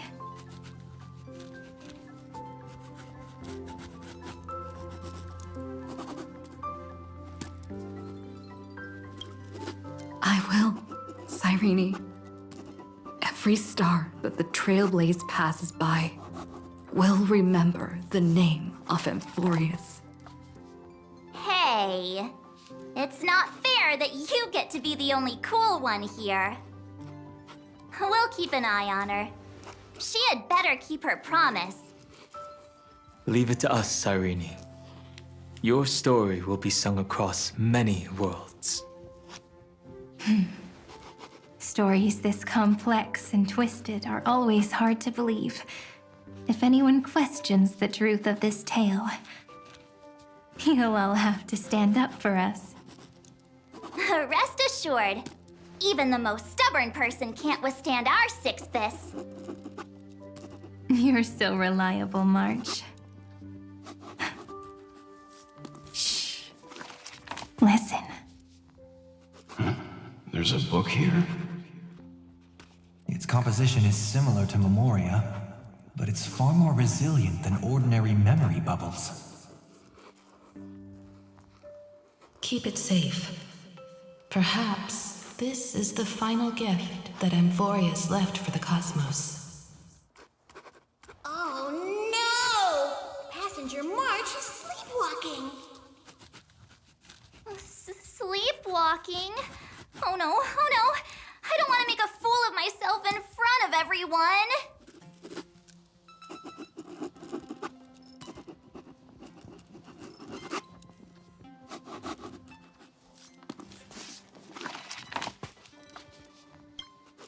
Huh, dream on! March, Dunhung, my friend. In the countless days and nights ahead, You must continue to support each other. Time to head home, everyone.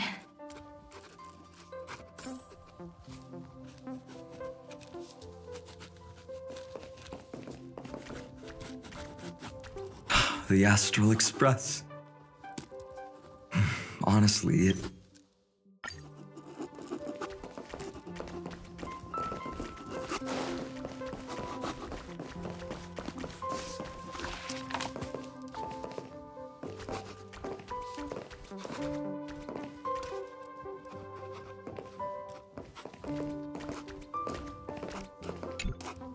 Leaving this place means, as I've written, will conclude here. No one will have the chance to revise it, and no one can continue writing it. Don't leave any regrets. What magnificent words could possibly do justice to the finale of such an epic tale? I've been pondering this while you were sleeping. Now, I finally have the answer. Let's keep it simple and sweet.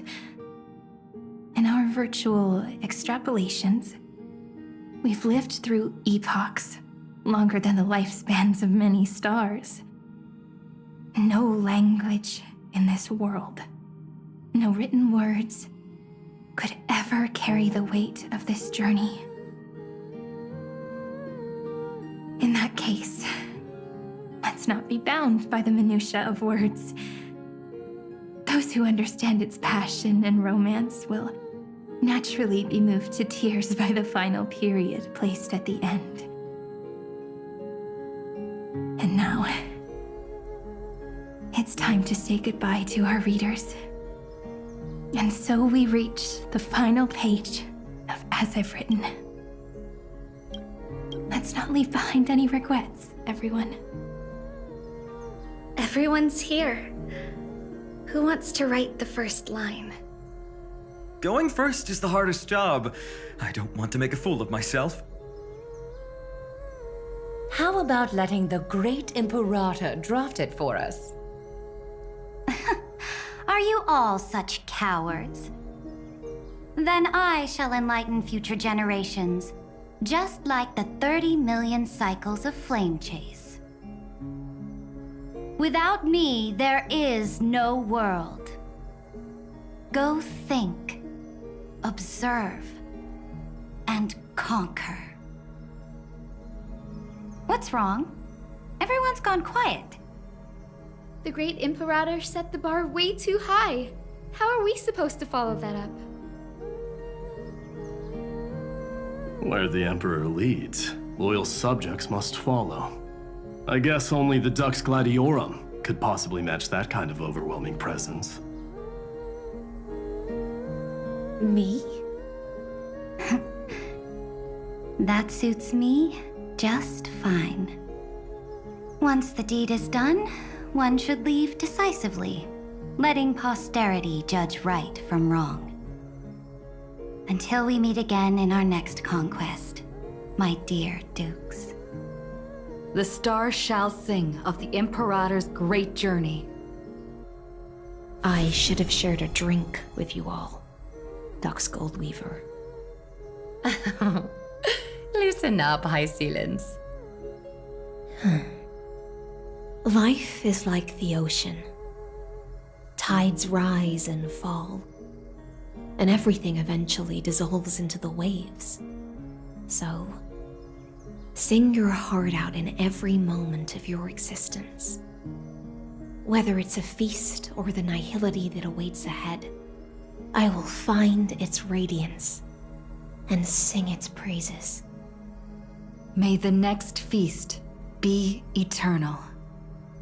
Miss High Ceiling's toast is so poetic.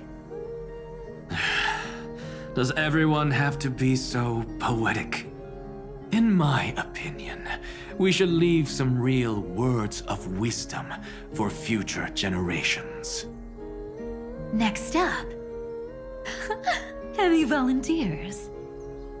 I'll do it. There's no dragging one's feet in the Kremnoan language. Does the Kremnoan language even... Haikith, don't interrupt. Kill the play, and games shall be born. Kill the strife, and glory shall descend. Not bad at all. But now I can rest easy. After all, the lines I prepared are way more profound than yours. Ha! If nothing else, you're certainly unmatched when it comes to singing your own praise. Farewell, everyone. If we meet again, I shall once more become your steadfast support. That's a promise I won't back down from. Mighty Mos, become king. What's up, Cass? It's nothing, Lady Trebios. I just finally realized something. Then speak your mind, and let your words be immortalized on the page, Cass. If your heart still has room to spare, share a bit of gentleness and softly cherish all the beautiful things around you. That's so beautifully said, Cassie. Thank you, Miss Hyacinth. My only small regret is that I couldn't fully embrace this world I loved so dearly. I hope those who read these words can fulfill this wish in my place. Everyone, let's meet again at the end of the West Wind. The place you reside is the gentle sea of flowers. Well then, it's my turn. Take it away with your performance, Anaxagoras. This time, you won't have to worry about being interrupted. Then I must thank you all for being such a captive audience. Now, with this golden opportunity, I shall reveal to the world my insights into the world's ultimate truth. Truth is a solvent that dissolves all things in the world, and thus cannot objectively exist. I have a brilliant proof for this in mind, but since we're nearing the end of the story, I shall not elaborate. Is this your final question for future generations? No. This is an established fact, not up for debate. I call it Anaxagoras' last theorem. Oh, you. Still as profound as ever, Professor. We've got time, you know. If you don't explain it clearly, future readers might not grasp your true meaning. The true meaning isn't important. What matters is the emotion that stirs within them when they read these words. At that moment, the theorem's mission would be complete. So, your lessons are far from over. But taking a little break for now wouldn't hurt. Then... class dismissed. The seeds you've sown are already sprouting. Would you mind if I write the next line? Huh? I actually thought you should be the one doing the final wrap-up. But... we'd never turn down a request from you, Aggie. Teacher, Cyphera, thank you both. Trust and selflessness are the two most beautiful garments in the world. One to gift others, one to adorn yourself. One's golden and one's purple? Not being able to completely change your fashion sense is my only regret across 30 million cycles. After all this exhaustion, I just want to take a peaceful bath now. I'll see you all again at dawn. Thank you for your hard work all this while. Lady Aglaya just can't give up her favorite hobby, can she? So, I guess it's my turn now. There must be many others like Miss Hyacinth out there in the cosmos, helping and healing people everywhere. You've got to set a good example for them, right? Of course. Look up at the sky more often and smile more. Many stubborn ailments fear optimism, but it's the best medicine. It's so catchy. The kids will definitely love this message. When it comes to understanding children's hearts, Lady Treebios definitely knows best. Look, the Rainbow Bridge is already hanging in the sky. Shall we get going, little Ika? It's you who healed the sky. What's on your mind, Miss Cypher? I'm thinking. Should I leave behind a riddle? Some twisted, convoluted scheme that'll drive everyone in the universe mad trying to crack it. I see. You know what? Just go wild with it. No one's gonna judge you. Oh well, my brain's not working right now. Let me be genuinely sincere for once. Don't be afraid to fall. Just run. Destiny's just a slow-moving nymph. It can't catch you.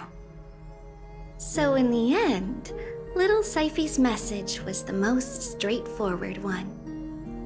Even if you combined 30 million of me, I probably wouldn't have read as many books as you did in one lifetime.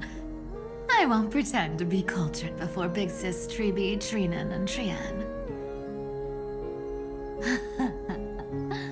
Emphorius's greatest trickery.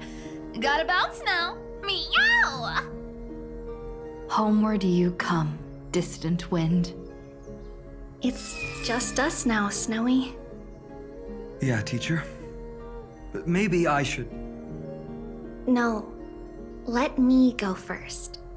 After all shall bid farewell to one, and that person alone will. I never would have guessed you had such a dark sense of humor, teacher. You still know so little about the complete Treebios, Snowy. Jokes aside, I want to leave these words at the end of the story. Whether it's a sunny day or a rainy day, remember to tell yourself before you drift off to sleep, see you tomorrow. See you tomorrow. Times 1,000. Prophecy received. Times 1,000. From now on, no more goodbyes. Finally. The time has come to say farewell. I'm grateful that you could be here to witness this moment, partner.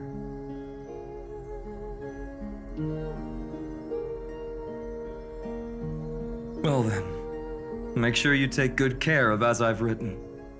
As long as it's by your side, Amphorius will always be with you. The last line I want to write down is, a hero is living in everyone's heart. Embrace it and chase after the sun. I hope those who read this will find the courage to face their burning lives. See you at the next pale dawn, partner. Did you see? Amphorius has ushered in the dawn. The characters in the book have taken their final bow. It's time for us to return to our own reality. But as people who lived through it, we can still add the final touches to this story, right? Of course. The pen will eventually break, the ink will run dry, and life will ultimately fade. But thoughts will permanently remain in sagas. If time is an endless cycle, then forget the bitterness that keeps repeating, and remember only the moments of happiness. Let's walk towards tomorrow together. We were never apart. Time to head home. Don't miss the crew meeting. We won't wait around for you, you know? See you later, Donhung, March.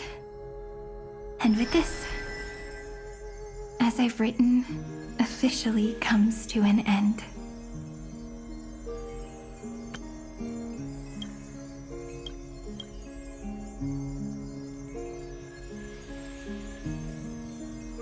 We're its co-authors, after all, friend. Once the words are written down and have been read by others, the meaning they carry is no longer in our control, leaving the freedom of interpretation to every reader who opens it. Don't you think there's something romantic about that? As for what this story means to you and me, let's keep it close to our hearts. After all, we've always had this unspoken understanding between us. Whoa! Passenger March! Why did you suddenly wake up? You scared me so much that I dropped that book! Welcome home, you three.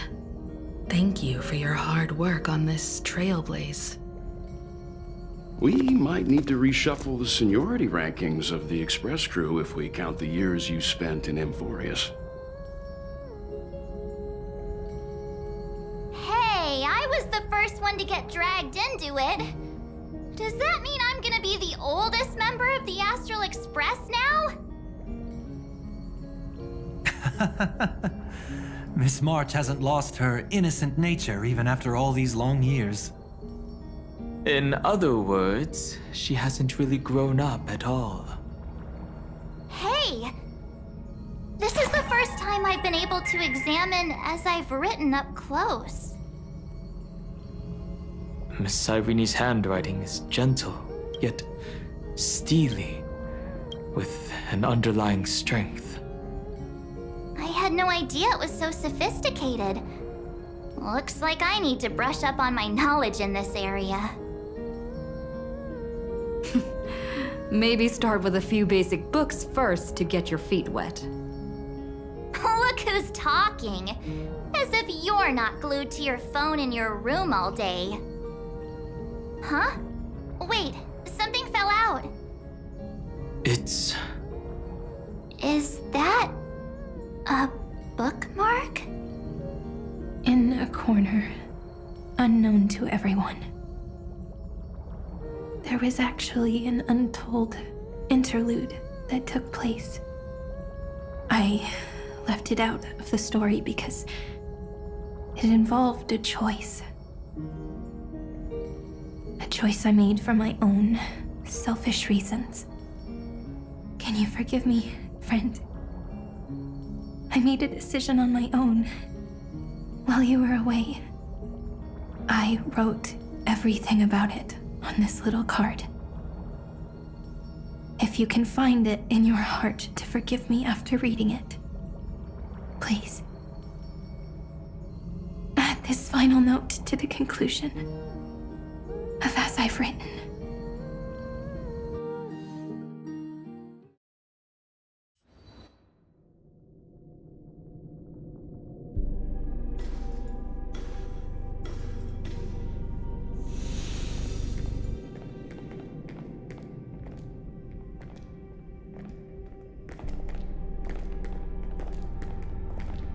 Memories swallowed by Iron Tomb. Return now to reality.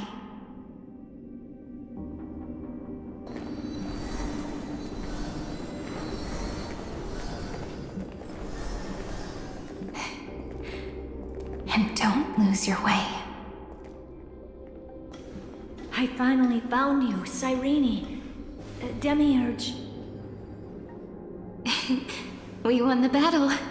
Thank you, Madame Herta. Without you, we never would have stood a chance. Still, is something weighing on you?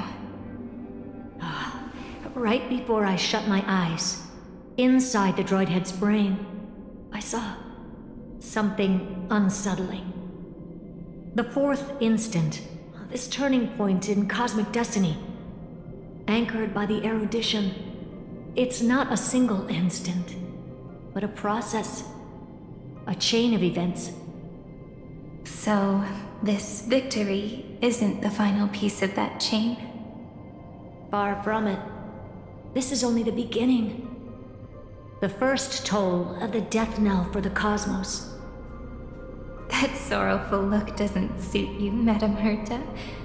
Don't hold it in. Tell me. Not long ago, you crossed paths with the Eon of Remembrance again, didn't you? Yes. Even if the figure was hazy, I knew right away. That was the god from Cyrene's dreams. Causality has gone wrong, just as I thought. Causality? Let me put it in your favorite fairy tale terms. The universe began as a seed. It grew into a great tree. And the present is its branches and leaves. The erudition calculates how the future will sprout. With so many possible outcomes, they choose to anchor one path, cutting away the crooked or fragile branches. But if things continue that way, the branches grow endlessly, the leaves multiply, and one day the tree collapses under its own weight. That is why there is a concept in biology called lignification. Soft sprigs form a hardened shell and fuse with the trunk. For the universe, that process is what we call memory.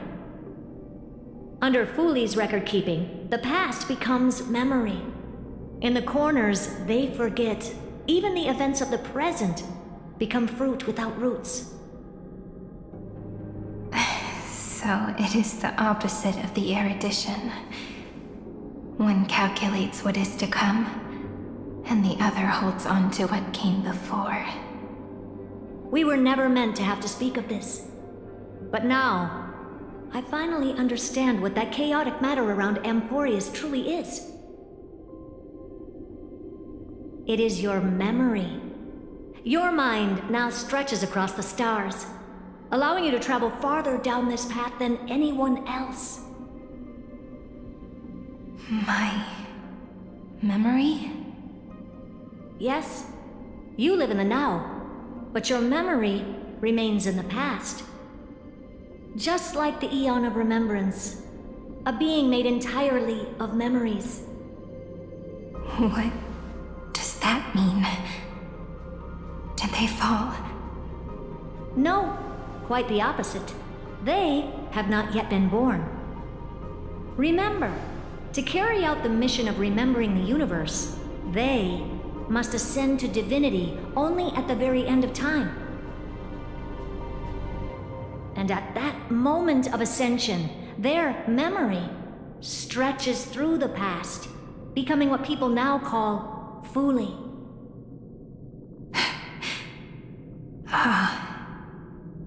That is why they feel so distant, so cold. That crystalline form is just an empty shell. I do not know how the Garden of Recollection managed to hide this until now. They must have their reasons, but none of that matters now. Here in the present, we cannot know who will become Fooley. But one thing is certain. They will be born. And those who might become Fooley all share the same characteristics. They are known as Children of Remembrance. Pure child of Anasrava. Both of you. Children of Remembrance. So help us. Find where Amphorius's memory began, and bring it out.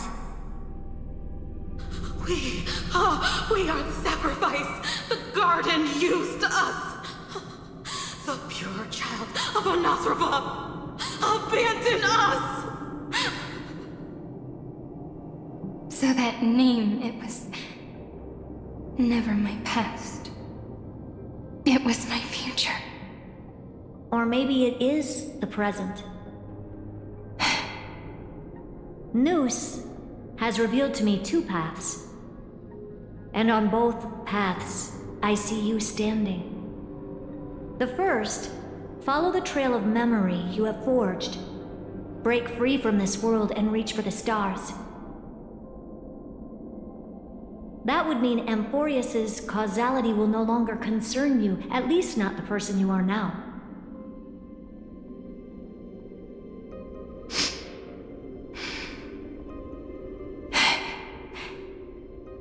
Go on. The second, you come to a stop and fade, offering yourself to become the memory that carries through Amphorius. Perhaps this is the choice every pure child of Anasrava must face. That choice means I'll remain in the past forever. And more than that, it means you will close off Amphorius's causality. This world is sealed. The effect that the remembrance brings to it will all converge on one thing. That one thing is you. No more eons will interfere with this part of history. No more blank spaces in causality. The present will be set in stone and become indestructible. There are two paths, and only one leads to the right end. A droidhead didn't tell me the answer. But I can guess what might happen if you choose wrong. With causality incomplete, there is a chance Iron Tomb could rise again. So even the gods of the cosmos are unreasonable. If you want my advice, stop thinking so much. Ask yourself what your heart truly wants. Choose the first path, and you might survive as a memo sprite. You may even walk beside them for a while. Even I can tell how much they mean to you, especially the little one. But if you take the second one, then you may have already lost the chance to say goodbye.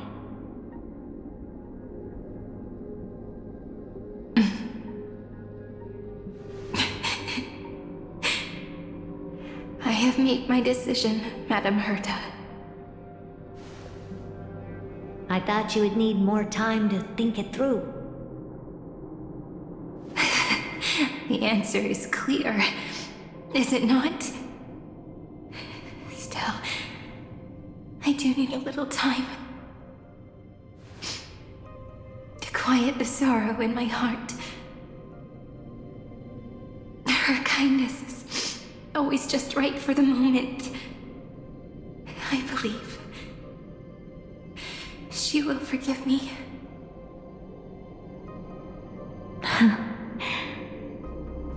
I will say no more. I would rather not break the mood. But may I ask you one last thing? Of course. Why?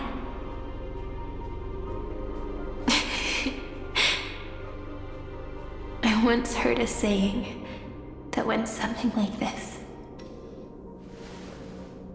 Divinity is flawless humanity, and humanity is flawed divinity. We children of Amphorius gave up on gods long ago.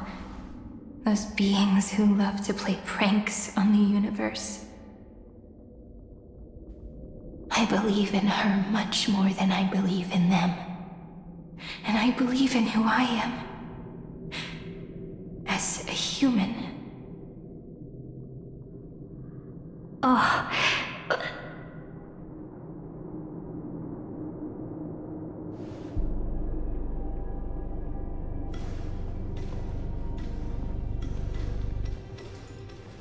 That really is a comforting answer. As for the one wish I still have trouble letting go of,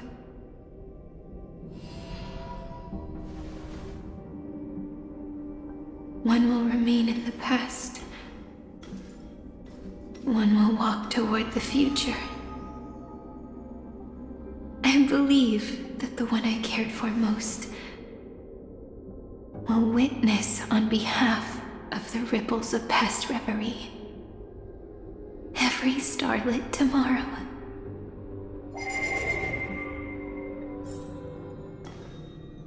Moving backwards through remembrance. What a curious feeling. Is this the moment Iron Tomb declares victory and casts the destruction upon the stars? So back then, in the path space, it was I who found me. The gods' whispers were nothing more than a girl talking to herself. Now that I remember, what I heard back then was...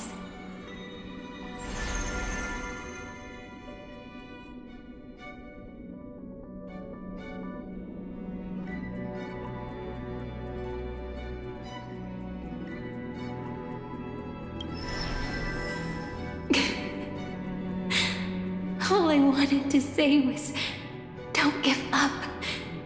She will find you. Memory truly is amazing. Then let me wield this power and plant the seed of causality for the miracle that is destined to bloom.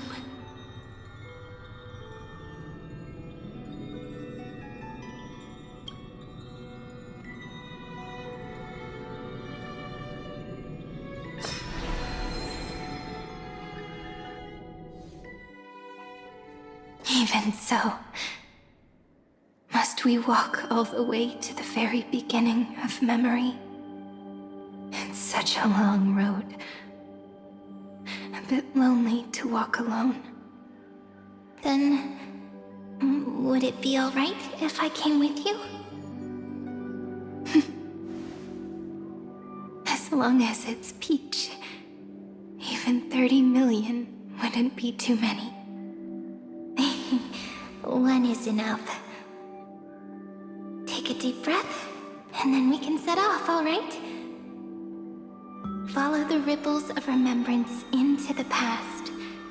Reconnect every moment in which the gods made themselves known.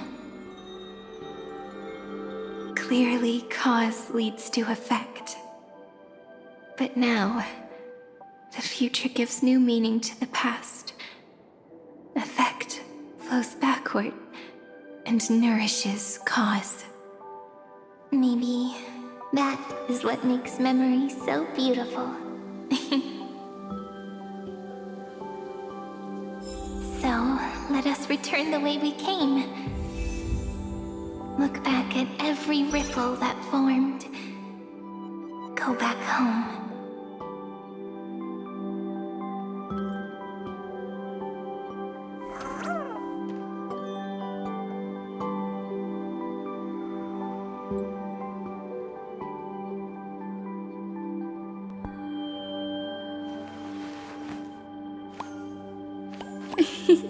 It's squishy.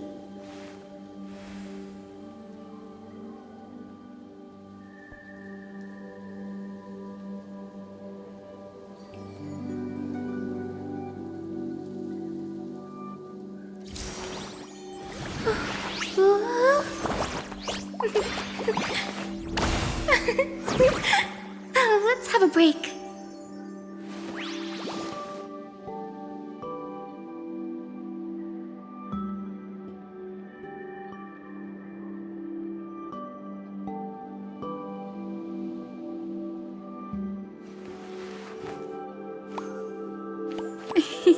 It's squishy.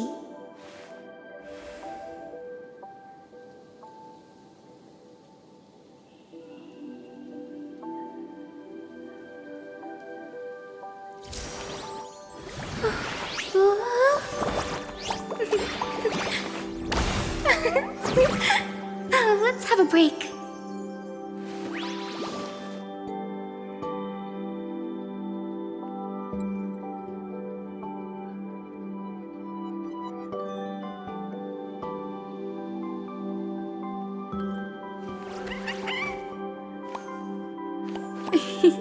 It's squishy.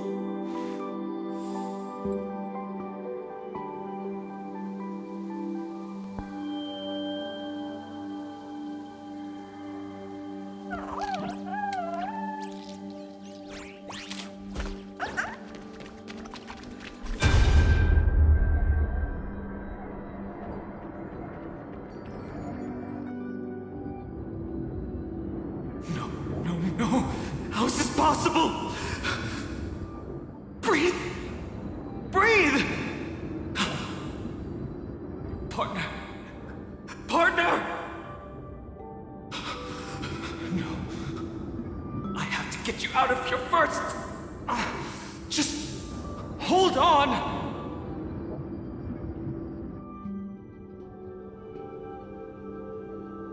Remember? That pale dawn breaking through the endless night? The spear of strife nearly claimed her life. And it was you, you, playing God, who cradled her body with your gentle gaze. Then, before Ornyx's altar,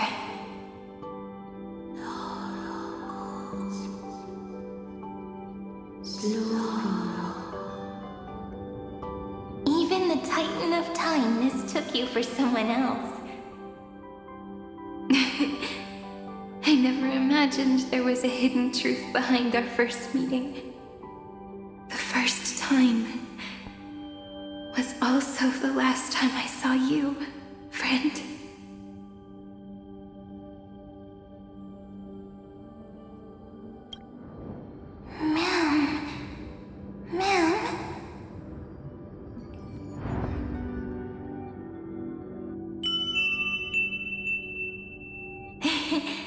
That melody from the memory. I've got it now.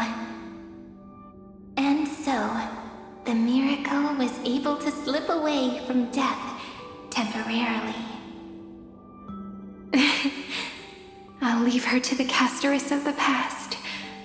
She will keep her here, in the world of the living.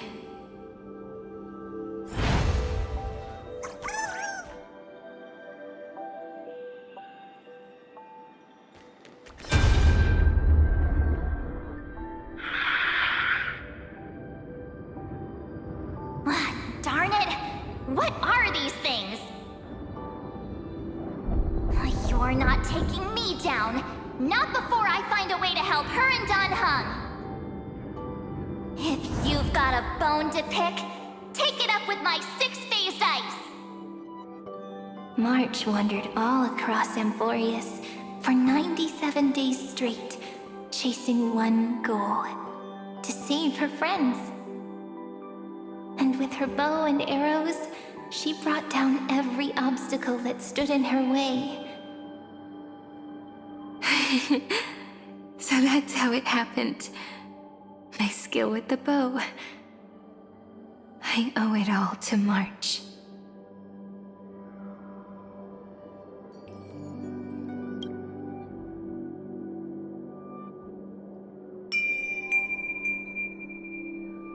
What a sweet note. I've got it now. And so, in a memory from the past, you inherited March's mastery of the bow. And that arrow bearing golden flames will streak across the stars in the future, becoming a glimmer of hope for the cosmos.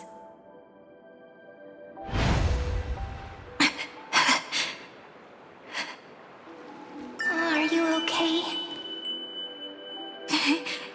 No worries. I'm just a little tired from all the walking. You really need to work out more.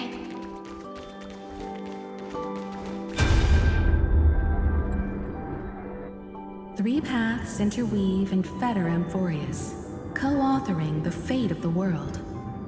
Ordinary pathstriders aren't known to leave traces in the mirror, so if what you said is true, then this isolated star system must be home to at least 3 beings comparable to emanators. I would even go as far as to say, eons themselves. To gain the favor of the stars for Amphorius, the Remembrance sent a call for help to the cosmos. But the obstruction from the scepter was far too strong. Even the gods could do nothing more than send a fleeting mimetic being to someone who walked the same path. Thankfully, Miss Black Swan caught that fleeting moment.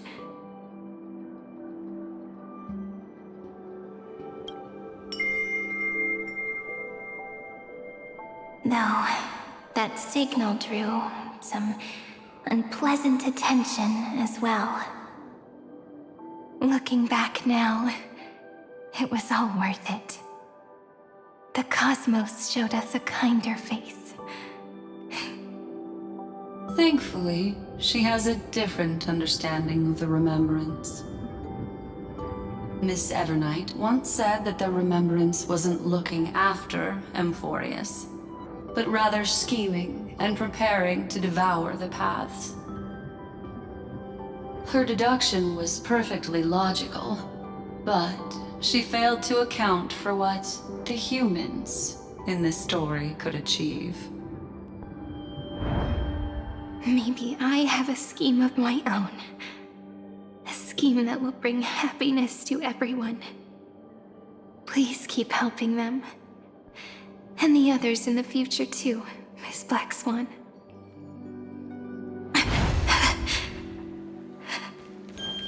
Looking back on the past really does wear down the mind. And wears out the body too.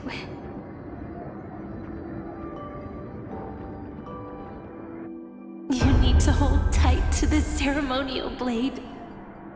After I'm gone, it will take you back to the beginning of time. The start of a new story. I believe that in that story, or in countless stories, each alike yet unique, everyone, all the companions who sacrificed themselves, alongside the deliverer we once dreamed of as children, will reunite beneath a vast, endless sky. If we can never break free from this prison, I will stand my ground. Until the day someone shatters this endless cycle and writes the final chapter of Amphorius' fate. In the blink of an eye, we have returned to the turning point of fate. With nothing but a fragile sliver of hope, we embraced 30 million cycles of futility and began the eternal recurrence. I still remember the first time I saw the god appear in a dream, looking at me from behind a thin veil of crystal. Back then, I wondered if they might be someone with ill intent. But now, I finally understand. She was always standing beside me, and she is so very beautiful.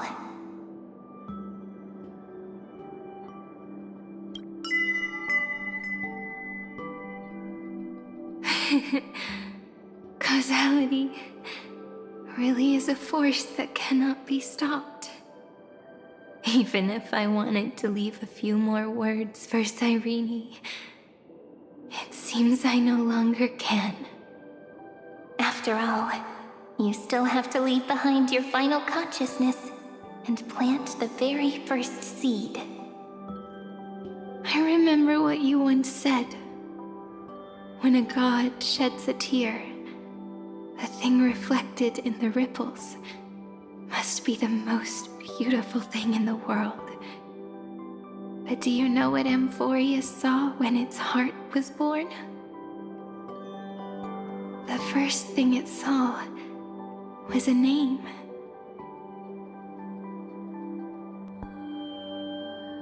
Zero, 9, 3. Looks like you figured it out. Sometimes, all it takes is a change in perspective to reveal something truly unexpected. Don't you agree? That's right. Turn these numbers upside down, and you'll see a beautiful eternity. Something we believe in. The ego.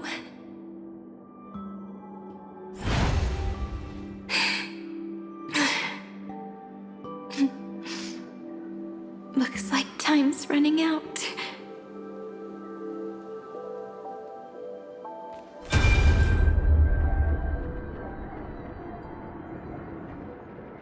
I want to protect everyone in the village.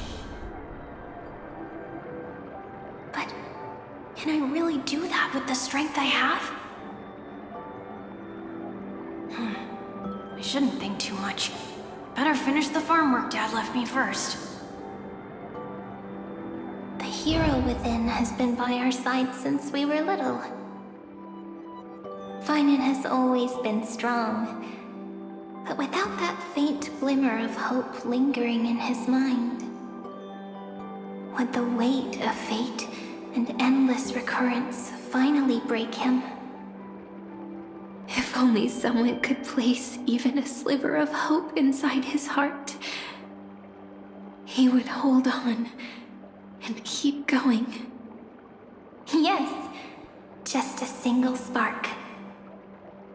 And he would guard that fragile light until it turned into a blazing sun.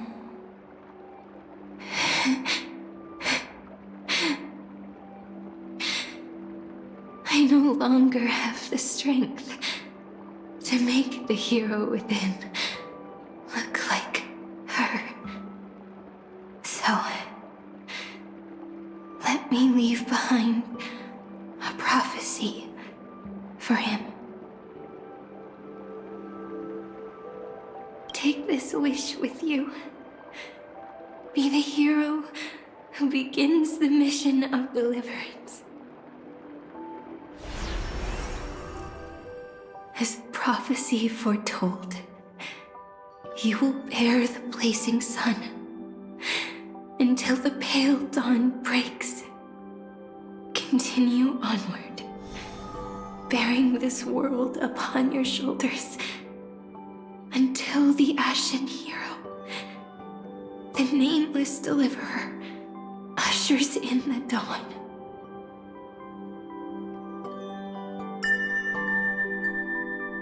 Now, your eyes have seen through all of Amphorius, from the end back to the beginning.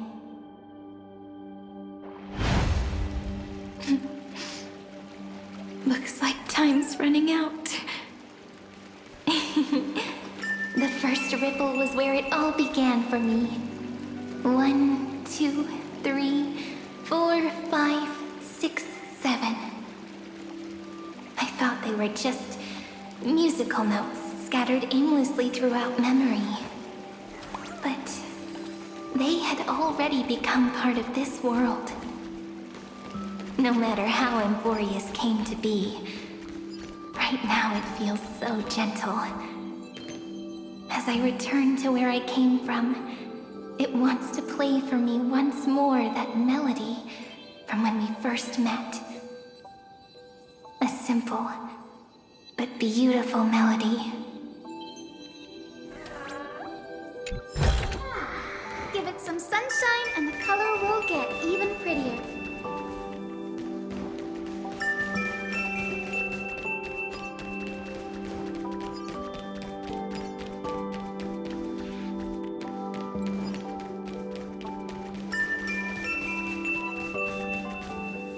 Behind this door, I can smell it. The scent of wheat fields. You're clever. I bet you figured it out long ago, didn't you? the end of this journey back, the final gap in Amphorius, it leads to the place we both call home. We can finally go home. Are you ready? If you leave memory at the very beginning of the story and cast the first stone, that final gap in Amphorius will close. The causal loop of Amphorius will become a fixed point in the stars. And if I don't do that, then this world and the cosmos beyond the sky might still fall into the destruction. There's no way we would let something like that happen, right? Exactly. I remember that tree in Ide Silicii. It grew all alone, unable to go anywhere. It watched the sea in silence, dreaming of a faraway shore it could never reach. But now, a tiny boat sets sail. It carries a seed of hope, plucked from the tree, and heads into the great beyond. Even if the boat's shadow fades quickly from sight, the tree knows that its wish will bloom on the other side of the sea. In that moment, it must feel happiness, right? The way you brought it up, now I kind of miss that tree too. Come on, let's go home together. Take it with us, back to the sacrament courtyard. Let it become remembrance's anchor, tying together the times we knew so well.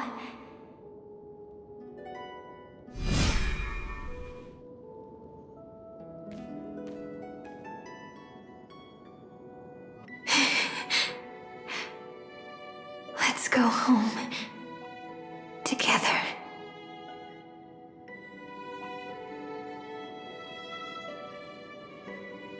Oh, that final note. Right. It's been with me all this time. This is Do. It is also the first note. The one from the first time we met. And the one that stayed to the very end. Ide Silicii. The place where it all began. It's like time itself has stopped. And the breeze and the sound of the waves never seem to rest. We've made it. The sacrament courtyard. This is the place where we first picked up the ceremonial blade. And where we first began writing journals. Now, the journey through memory has reached its end. Once the anchor is placed, what awaits us is 30 million lifetimes of reunion. Looping again and again. Endless farewells. Do, re, mi, fa, sol, la, ti. And with them, endless encounters. Ti, la, sol, fa, mi, re, do. Such a happy scale. Whether it's for Cyrene, the Deliverer, or every sprouting branch of Emphorius, I leave this tale of love here. May the river of time flow backward, bringing scenes of the future before our gaze. In the eternal land that no one remembers. The legend of the trailblaze is about to begin.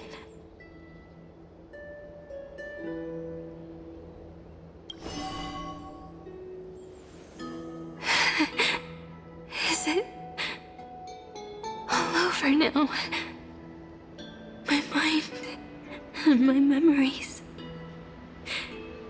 It seems they're beginning to fade. The breeze is warm, but my body is shivering for some reason. If you're feeling cold, let's find somewhere warm. We can rest there, together. Somewhere warm.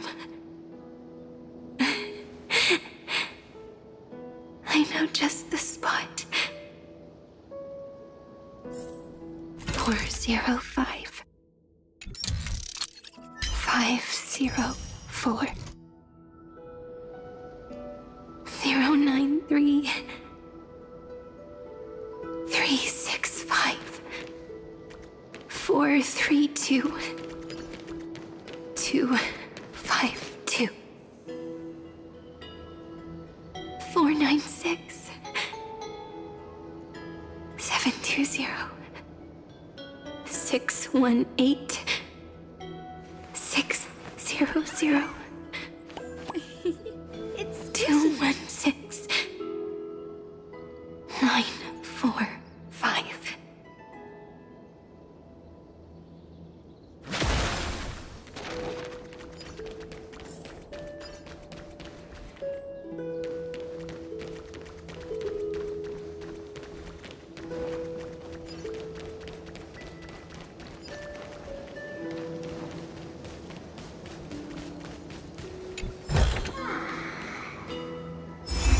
Treehouse.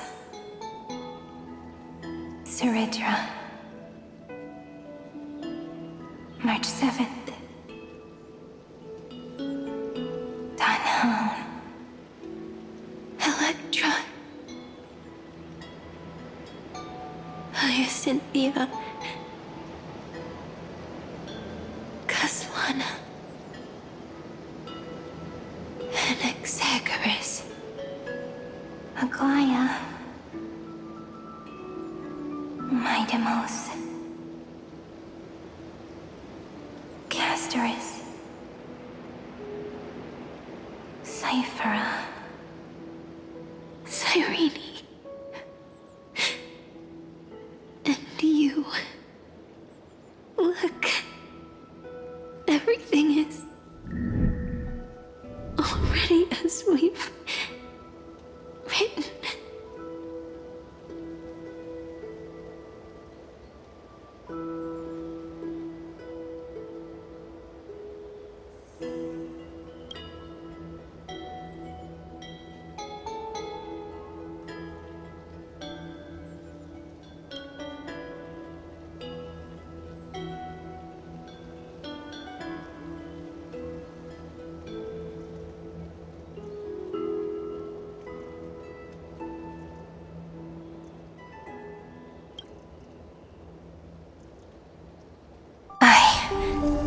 Gaze that looks back on the world. How fortunate we are. In this cycle of cause and effect, humanity never looks to the gods for guidance. The ones who pick up the pen and write miracles again and again are always ourselves.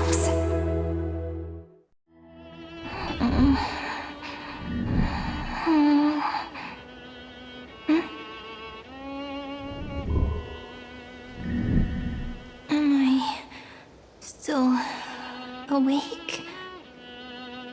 Peach, where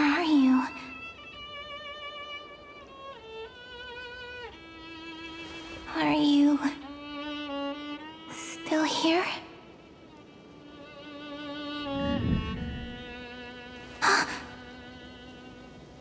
I shrank.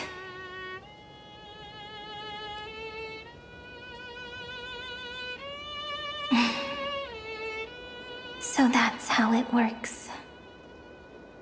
When memory drifts away with the breeze, love leaves behind a seed and turns into lament.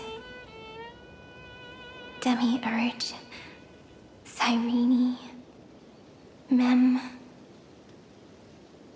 Back again to the first Philia 093.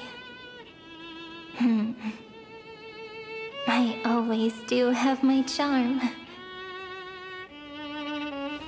The final ripple nourished the great tree, and from it grew a single pink peach.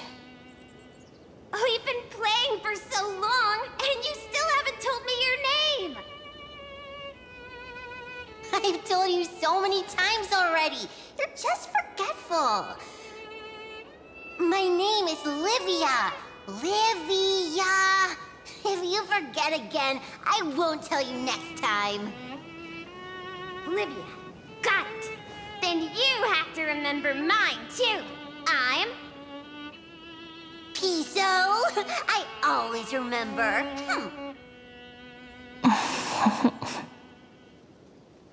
So, Cyrene was just a pen name after all.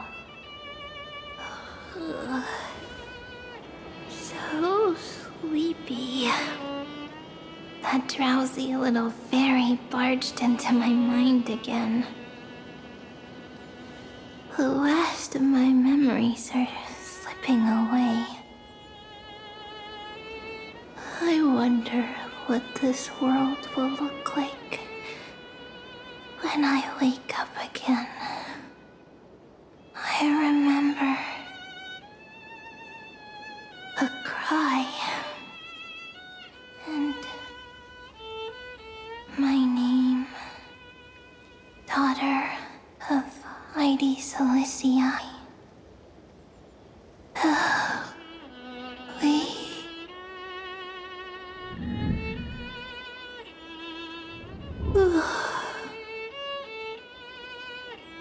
Shh. Never mind. The same seed, when planted in different soils, blooms into flowers that are alike, yet never the same. But what truly makes her beautiful is each and every soul in the world. No matter what form liking takes, it is still precious love, and I will accept it gratefully and return it with joy.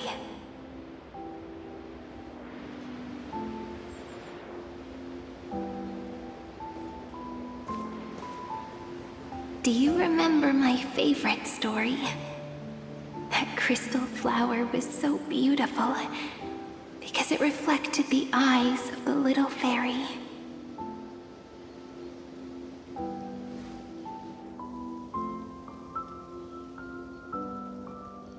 The stars across the cosmos will know I am the fairy who wrote, as I've written, together with you. And in your heart, I know I will always be given the name I love most. The one you gave me. After all, we've always been in sync. Hey, don't rush! Slow down. Let the words settle. We have plenty of time. In Amphorius's month of mourning, all conflicts across the land come to rest. On the 11th day and night of the month of mourning, the dead will part, the living will embrace. The snow will fall, and bonfires will rise to warm every heart aching with lament. It may sound heavy, right?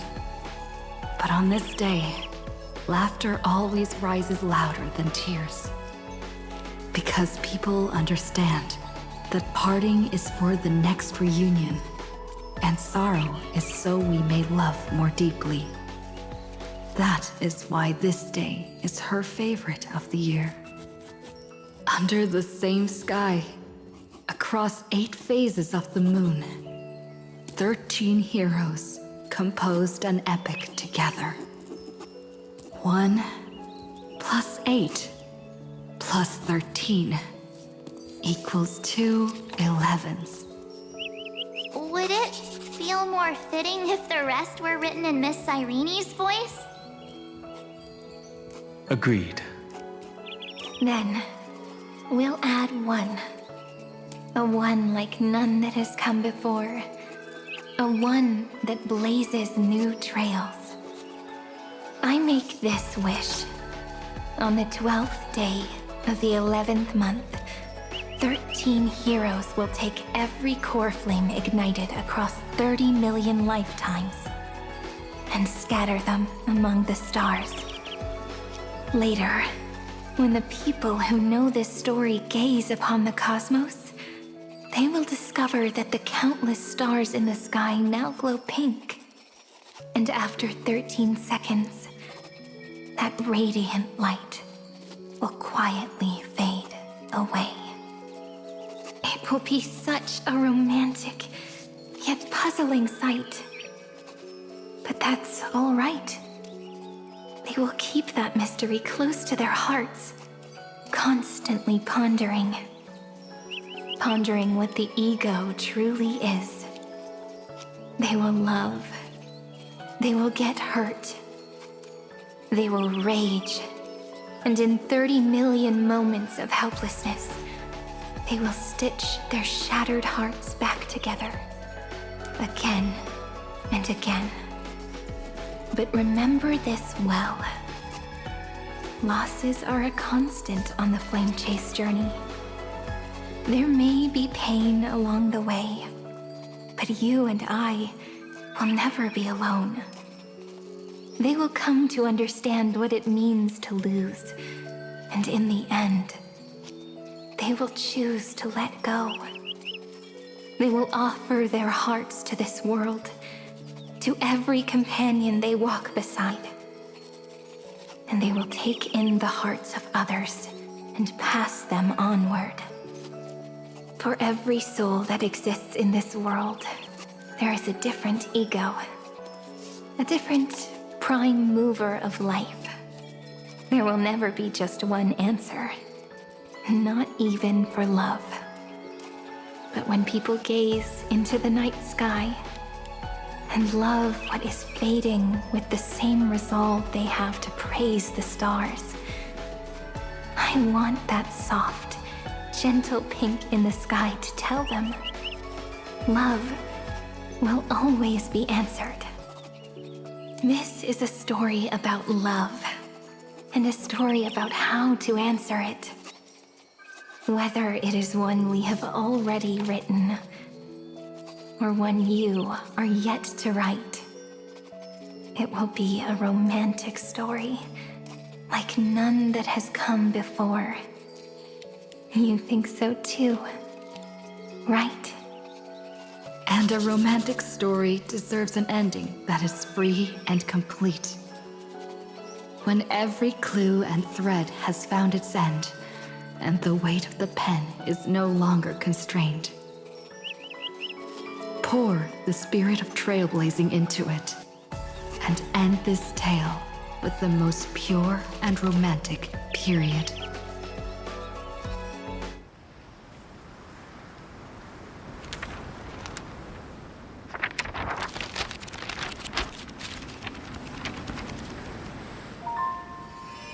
Light, sky, sea, stars, seeds, flowers, birds, hope, and love. Such words of beauty were how I first imagined the world. For as long as I can remember, I've used them to tell the stories of Amphorius. And now, this is the last one. A story about tomorrow. Dedicated to you.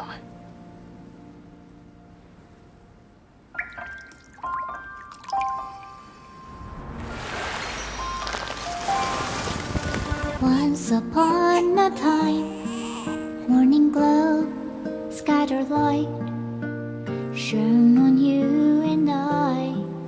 Fading poems, frozen rhymes, or traces on the breeze, whispers of past reverie. Please let me linger for now, enveloped in your sound. Love on the pages, the ink our stories penned. No matter how it ends, so do it all again. Oh, stay true, blossom as spring renews, dreaming colors every hue. Tomorrow's highs to tomorrow's life, while walking step beside you. So stay true, the winter's rhyme anew, woven memories are blue. And like a melody, sing a song of reverie.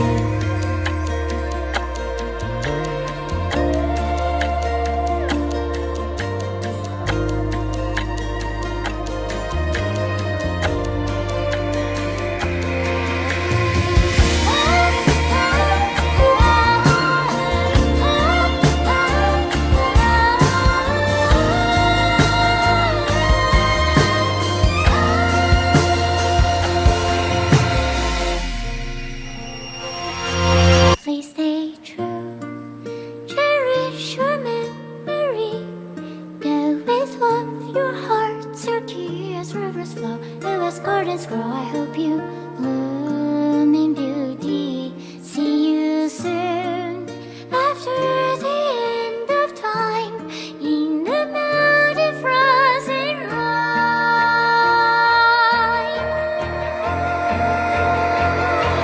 Now stay true, blossom as spring renews, dreaming colors every hue. Tomorrow's eyes, tomorrow's life, are walking step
no longer working.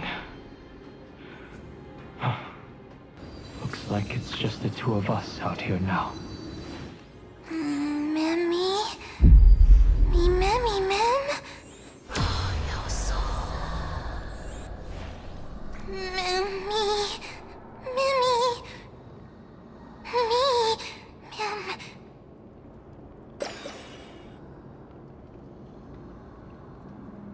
Let's find someplace safe to set up a base of operations first. This statue and the buildings we've seen so far point to a civilization here on Amphorius. We can only hope that they're not hostile toward outsiders. Mem? I've reunited with you so many times, and every time feels like the first time we met. Each time, love breaks through the stubborn cycles and takes flight toward a pink tomorrow. It's still early. Where to now?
Nice!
Nice!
Even so, must we walk all the way to the very beginning of memory? It's such a long road. A bit lonely to walk alone.